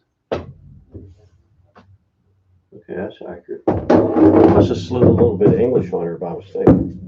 That's a hard thing to do. On one of the tapes, I have it where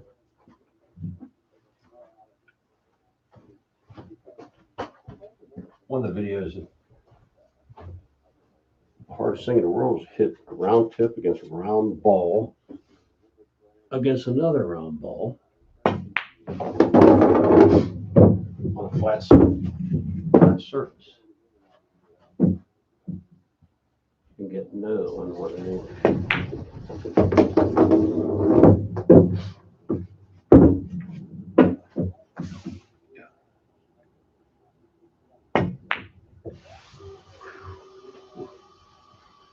hate not taking the time. I don't shoot that fast. I thought if I shoot fast would get some rhythm, but that ain't me. 1, 2 go don't work for me very good.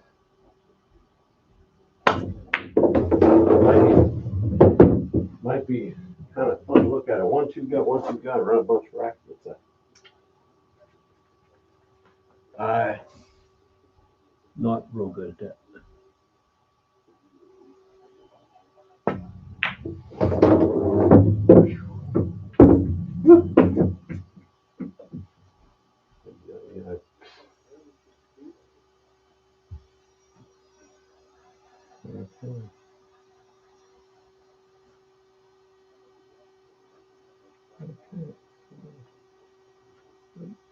There.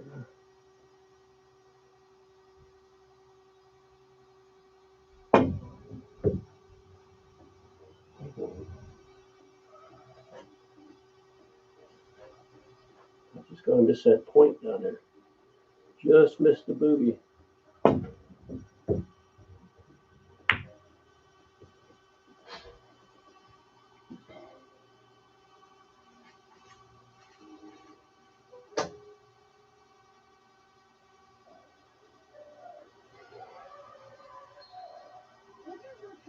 There's one poppy shot.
Ooh. Kidding me? Behind the 6? There you get off the wall behind the 6 ball. Well, no way.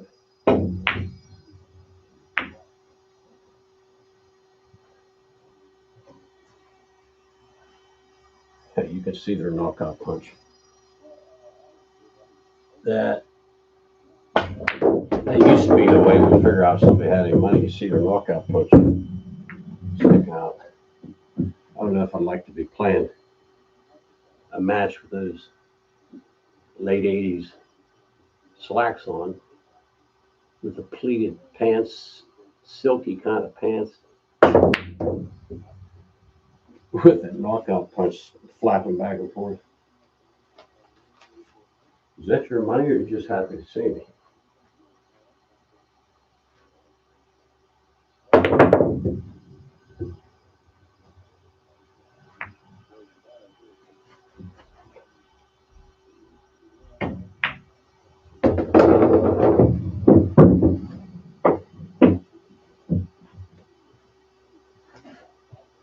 Let me get that right there.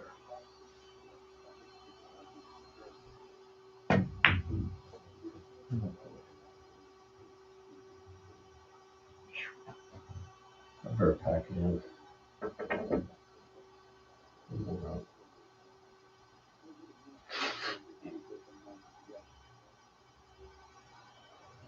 No, I better practice kick I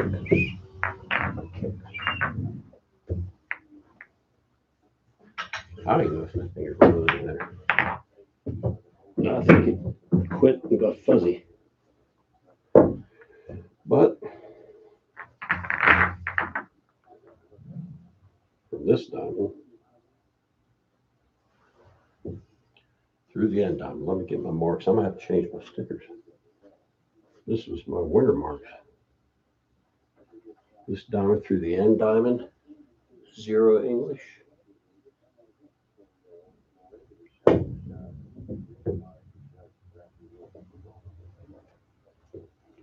That's where it has short. So I'm gonna have to move that over to the right about 2 balls. I'm gonna redo them all. I got a lesson coming up this week. Okay. See how this side plays.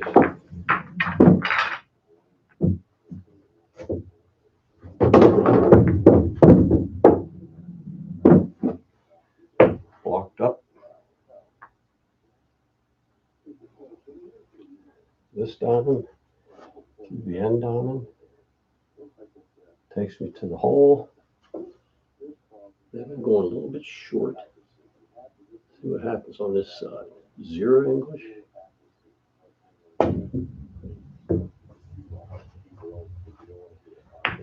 Okay. Over down here. They should all play the same. I'm going to redo all the marks. So, this diamond to that end diamond, that orange spot in the wall takes me to here. Level stroke, medium speed, no English.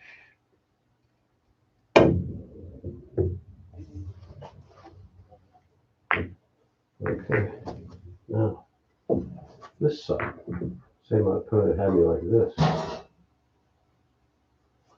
I would do this shot from here too. Try to make my opponent, he needs 2, I need 1. So I would knock this one in. This diamond through the end diamond, 0 English. You see my orange mark on the wall, if you can. I know, freaking faded red English on it. 0 English.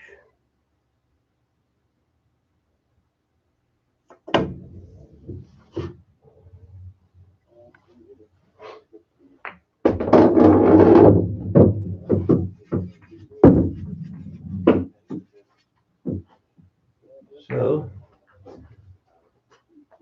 from this hole through this diamond, running English. This is running English from here. Level stroke, left English, just above medium speed, takes you to the pocket. That's good that direction. I think they're all consistent right here. Through that diamond, take it here. Level stroke, right hand English, running English.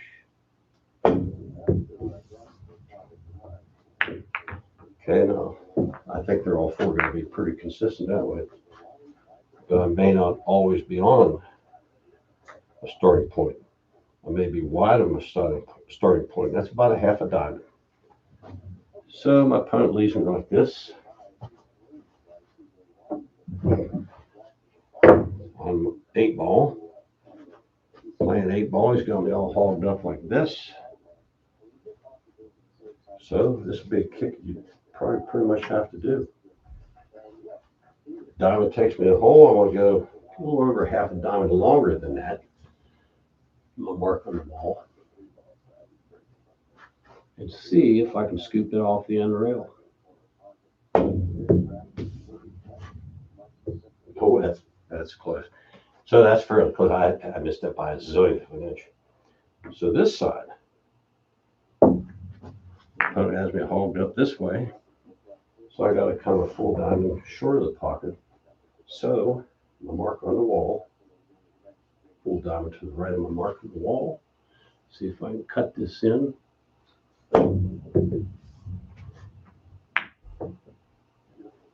The guy's in jail. Now, from this diamond through this diamond, basically a side pocket. And here's a situation I can do that. Just that. Level stroke through this diamond, running English. I have a mark on the wall for this one. Should hit it right in the mouth. Okay, same as last week. Last video I did that short. Okay, right. I'm gonna go about a half a ball. This came short of the pocket. So I'm gonna come back here about a ball. Now, I'm gonna find out if that works.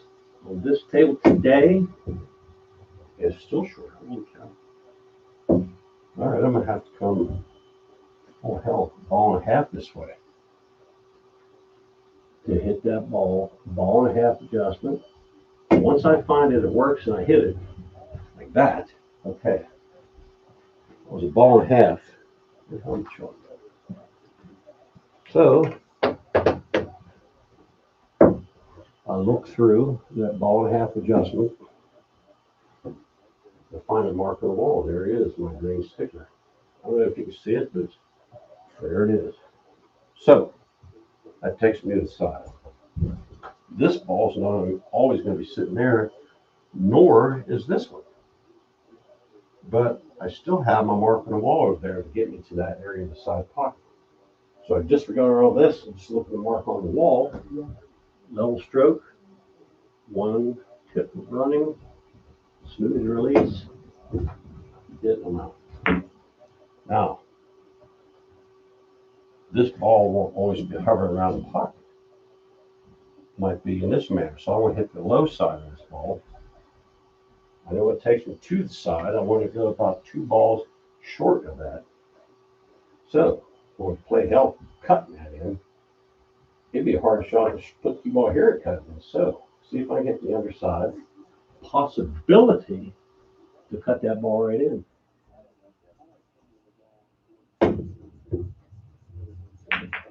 Get the point. Now, if it's out here past the side pocket, there is a no-no zone right here. The no-no zone here is don't hit the underside. If anything hit mid-ball, that portion of the ball, so you dodge a scratch. I know it takes me to the center of the hole, my mark. I'm going to go, that's a diamond right here. 1, 2, I'm going to do 2.5 balls to the right of that mark to get me farther down the table to hit the gate and try to dodge a scratch. And this is hard because you don't want to whip it, then you get ball in hands. So, 2.5 balls, medium speed, level stroke to hit the underside of that 8, but not too much. Like that. So I'm off about a cube of chalk width on this ball. I'll try that again, see.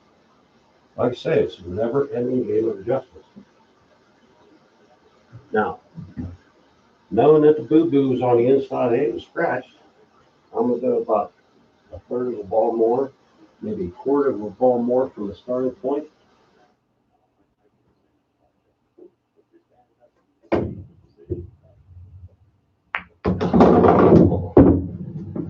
Maybe a half a ball. Okay.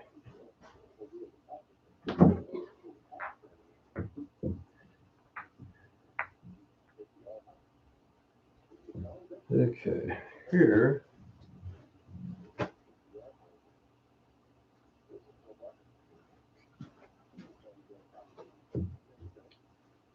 This is getting pretty precise here. This diamond through that end diamond takes me to the side. I don't want to go to the side. I want to come underneath here. At this diamond, maybe slider higher. So 1.5, 2.5, about 2.5 balls. See if I can make this 9. See if I can make the 9 ball.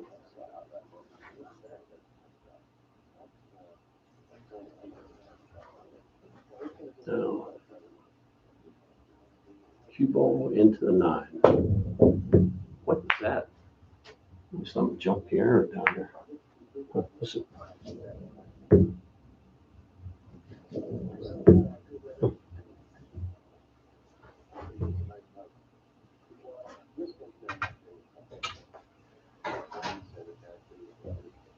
Right here.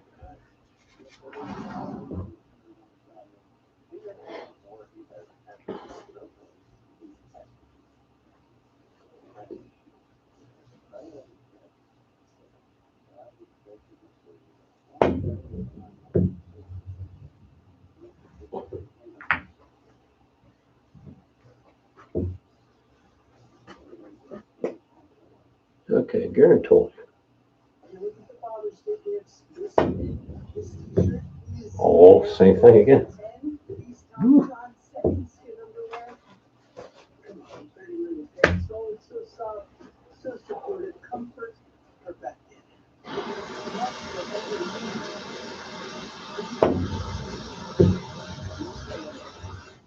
Oh. Try getting through there 3 times without hitting the ball. That's where the money's at. Get around all that shit without hitting a ball 3 times in a row. Whew.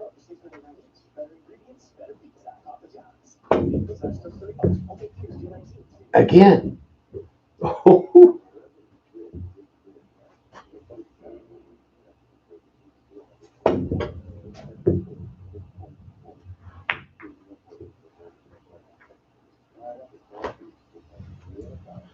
Well, one more out. Oh, they're cleared up again. Shit. That was all fuzzy. I thought he whacked me.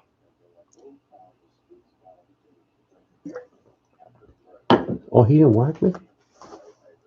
All right, I'll play some more. I thought I had a...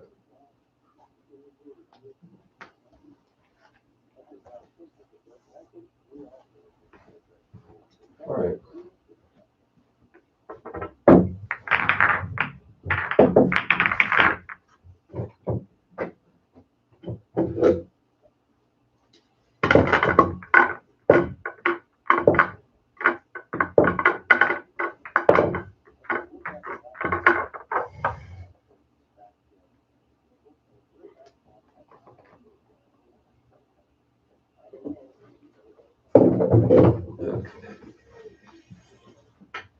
Okay, I'm just going to shoot and keep from yap shut. Take my time too. I don't want to get too out of whack.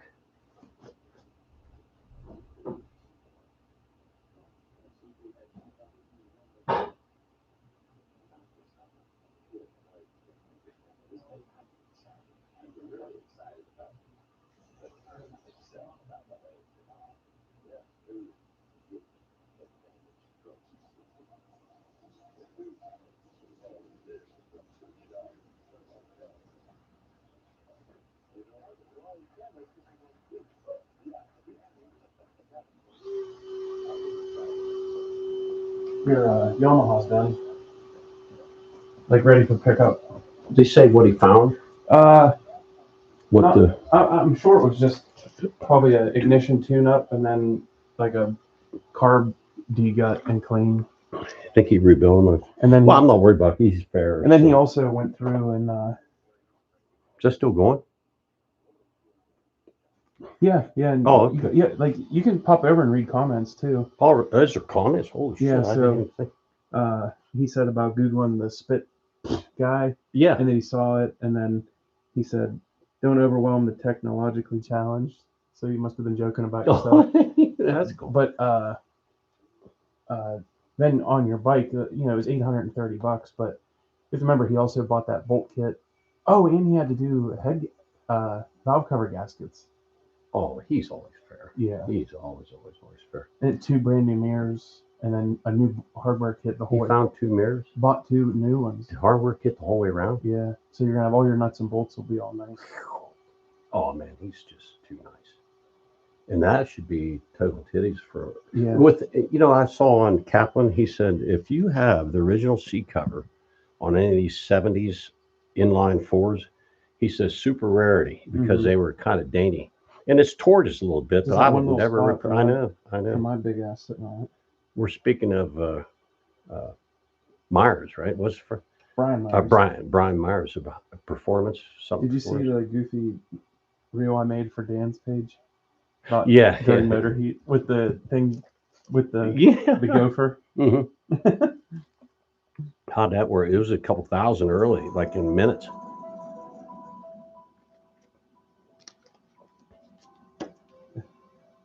Shit, if I knew people were watching, I'd have played super hard with it. That is what they look like.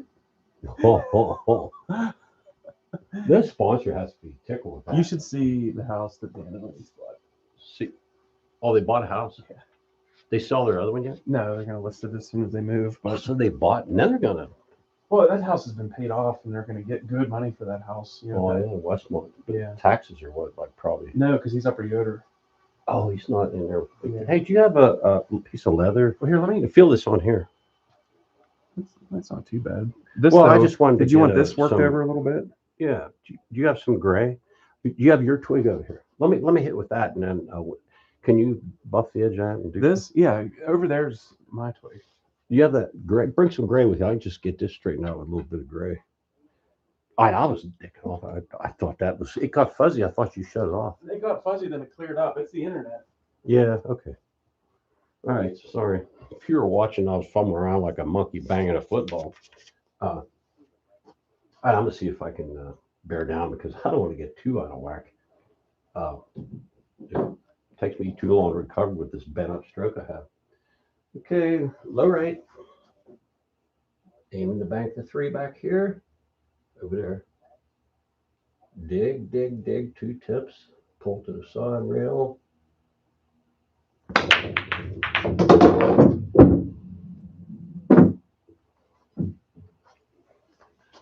Long distance, boys. There's Danny's twig. Check this out. Leather wrapped the whole way to the back. Brass or copper rings. This is badass. And then I have the same. What's he called? Dark something. Killwood Dark or something like that. I don't know what it's called.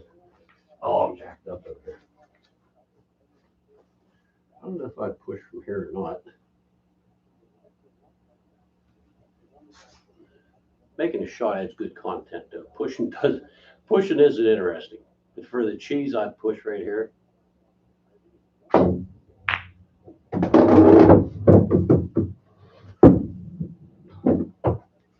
Yeah, it's cool. Somebody found the Steve Simpson blow pool guy. Earl was down there and I mentioned it to him. He goes, get the fuck out of here. Somebody knows Steve Simpson. I said, yeah. Yeah, I met him. It cost me money to meet the guy. And nobody knows him. And then I mentioned about Gene and Machine Cooper. I played him down there at Tampa, Baker's Billiards, super famous place. If you listen to CJ Wiley's videos, he'll be talking about when he's in Florida about Tampa and the old school guys down there. That was the action spot of the whole east of the Mississippi anywhere.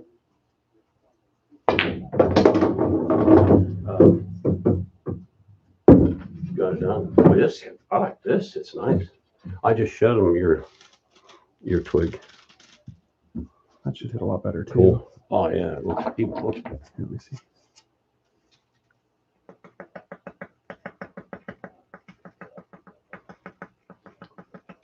The Miz, the Massa.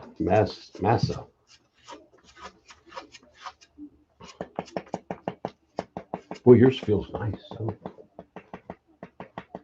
That ebony nose, ebony and Bacote and like Blackwood nose. That went further because of, What the you hell? got more tops of it. Because Yeah, what the the hell? tip wasn't glazed. That thing was Herman Mustard to beat hell. Yeah. It was flat. It could have possibly been me dogging it. Right. No, it did get a little bit extra. What the hell they call it in some of those videos? Stun run through. No, but they're giving instructions in some top English, some bottom English. Who the hell calls it that? All right. I don't think I can get there from here. See if I can buzz the onion right here. Your mouth. knowledge may vary. All right, I'm kicking this to the side and I'm out. I am out.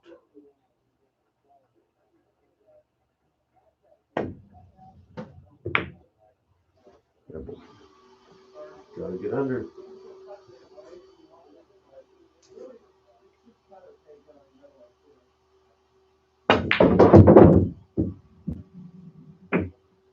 I said I was gonna get serious on here. Just don't kick around. Damn it, come on. Get down on it.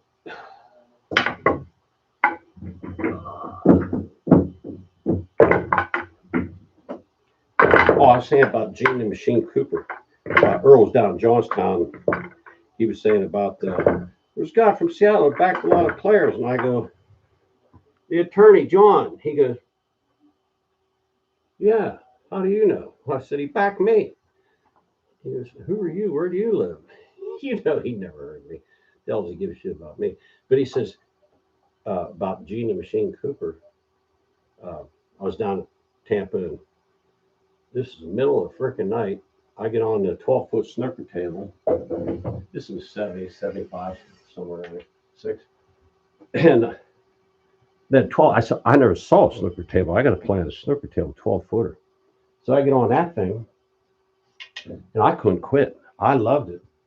Hardest son of a bitch thing I ever did. And you know, when I was doing something that I never did in my life, I don't think I still have.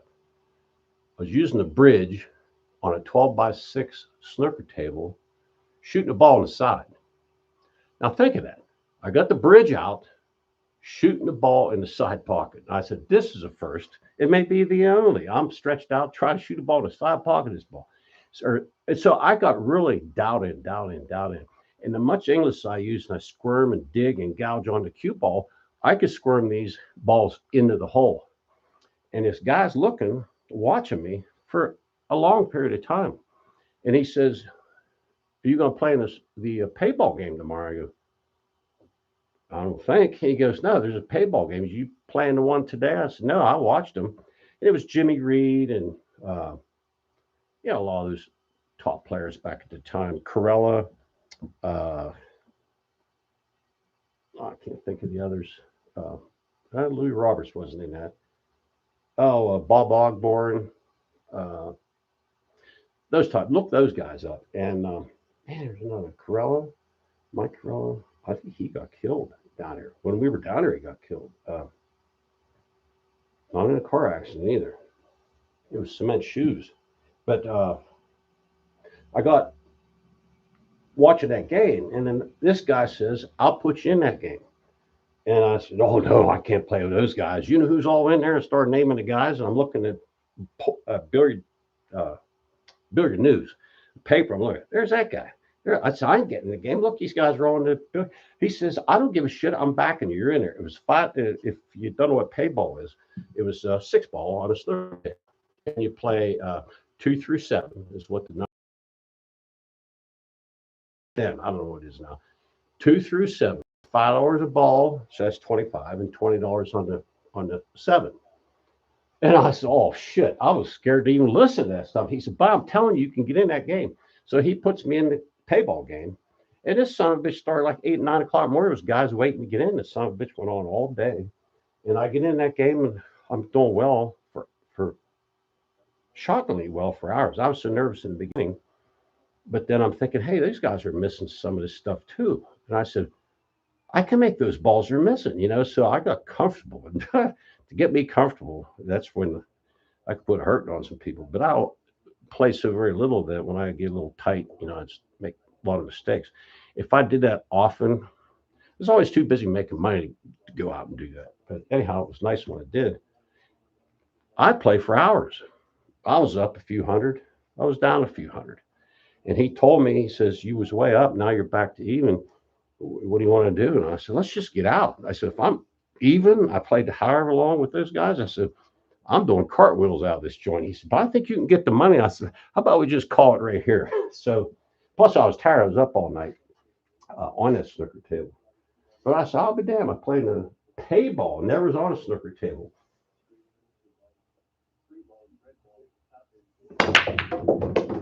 That's one part. payball. I hear CJ Weil on his channel talking about snooker table payball, and I thought that I always said in our pool room I'd talk about stuff, and they go, "I never heard of such shit."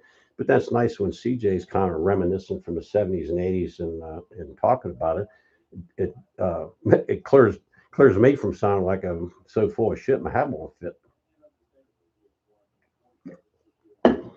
But let's talk about Machine Gun. What the hell's his name? Oh, Gene the Machine Cooper. I mentioned it with Earl down there. He goes, "You know Gene the Machine Cooper?" I said, "Yeah." So I played him down there in Tampa on the bar box. And he said, "How'd you fare?" I said, "I played real good, didn't miss a ball, and I pulled up and quit." He said, "Why?" "Because I didn't miss a ball. I was playing real good and wasn't ahead 10 cents. I said, "I'm out." So I bailed, and I'm glad it did. But what happened after that, I found out how good Mike Siegel was. He was just new. That the next day, Siegel gave Gene the Machine the last three on that same bar box and drilled him. And I'm thinking, well, I ain't gonna be wanting any Mike Siegel action, that's for sure. Davey, to show you how freaking good these guys were, like Siegel and them back in the 70s with army blankets, dirt balls, terrible equipment, just conditions and good equipment for the day, but really cues that throw the ball over town. Those big stiff old freaking 13 millimeters and stuff. Nothing like this stuff today. Those guys played so good, and we just got aware going on. We thought we were king shit when we got down around there. I mean, holy hell, are these guys good? Davey got in the tournament. Damico, my lifelong friend, he plays Larry Hubbard, and that year he wins the Triple Crown. I think the Triple Crown was straight pull, one pocket, and 9-ball, I believe. It might have been straight pull, banks, and 9-ball, but whatever.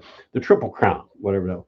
Well, Davey played him, and Davey was on top of his game. He beat a lot of freaking out the magazine guys, and it ended up Davey lost 11-0, 11-0, and we just found out how effing good these guys were, and that was before anything like outside of ring game play. Davey played ring game and never played it safe in his life. He just flailed everything. Beat anybody that kind of style. But once guys started playing phony safes on and playing ring game style, I said, "Hey, we're supposed to be on this effort here." Well, that went out with the horse and buggy, so it ended up Davey lost 11-0 because he never knew anything about safe and playing defense and things like that. That's why they call Mike Siegel Captain Hook, because playing safe was fairly new, and Captain Hook was because he'd hook you up and tie you up in knots. And that's how I went in there and beat Gene the Machine with the last three on a bar box.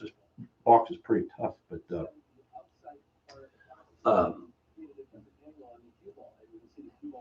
Davey lost him because he never had a look. Never had a look. If he didn't get out, Davey was up against, like smashed against something. He never had a look. Never had even a look. It's hard to beat a guy when you step up to the table and you have to swing from a light, stand on your head, and still can't hit a ball. But reality set in right there. How much we had to learn.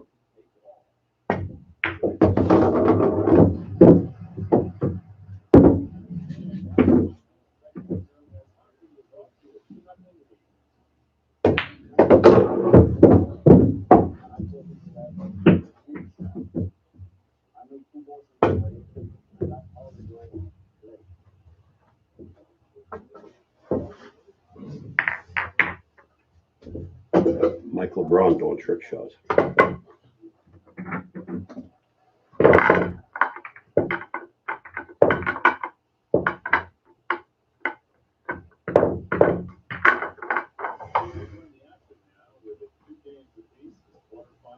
It was funny with Earl, me telling him all those road stories. He never heard of me, never nothing. And we're talking to him about, he's trying to think for Danny. I had him out in the Glass City at Toledo.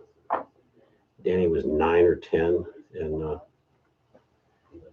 he loved watching Earl. He'd run up.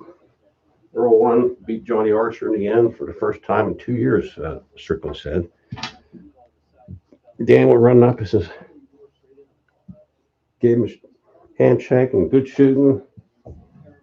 And Earl said, I like your stick, he said. He said, here, you can have it. So he gave Danny his stick, his break stick.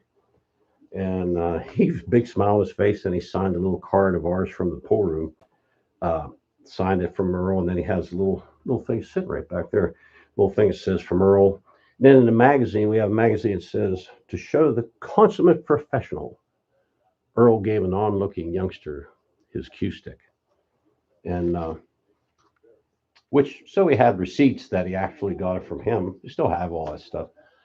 And Earl didn't remember it. I don't blame him, but we went down to the bar after that, and it was closed. So I said, a little light in the back there. Well, Johnny must have greased the barmaid.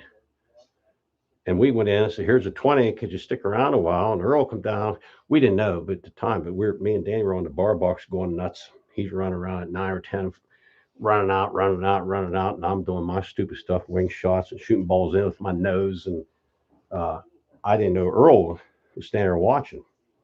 And so I was doing wing shots. And then he says, here, I'll show you how you do wing shots. I said, I am the wing king. He goes, no, step aside, buddy. And he doesn't remember. I can't believe it. But if you ever see him do it, punch him up, he hits it in way late, 100 mile an hour, and hits him way late, which is very hard to do. Well, I made the stack out of 15. I made 15 in the corner.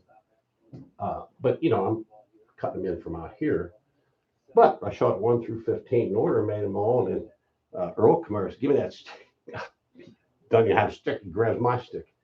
And he fires them in there. There was 9 balls left. He fired 8 or 9 of them in a row. They were just 100 miles an hour. Late cuts. And then the last one he fired down there was one of those little freaking rinky-dink lights over the table. He fires it in 100 miles an hour. I swear he did it intentionally, but he hit the end rail, and the cue ball jumped up in the air and went over the light, and he caught the damn thing. And I told Earl about it last week, and he goes, I don't remember. Oh, geez. Although, maybe, I don't know how many years of that would kind of make your memory go away a little bit, I was told. But I tried pot 2 times in my life. It was, 2 times in life, my first and my last. Didn't like anything about it.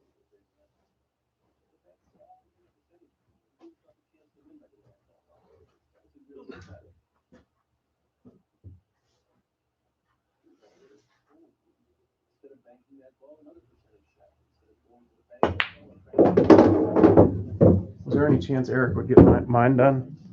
Oh, he did call. And he said, you'll be done in the morning. Okay, that's fine. And he said one of the parts he had to order, the other one he'll have done. Okay. So I don't know where it was the pump or it was the backup camera. But he said the brakes would be done. It sounded like $89 for a rotor, $42 for the pads, $132 a corner, so $260, probably $520 or $530 plus labor. Oh, I don't know what that gizmo would cost. I'm just gonna end this. It's back to really grainy. Why does it do that? How anybody watching? Yeah, there's still 2 in there, but I'm just gonna end it.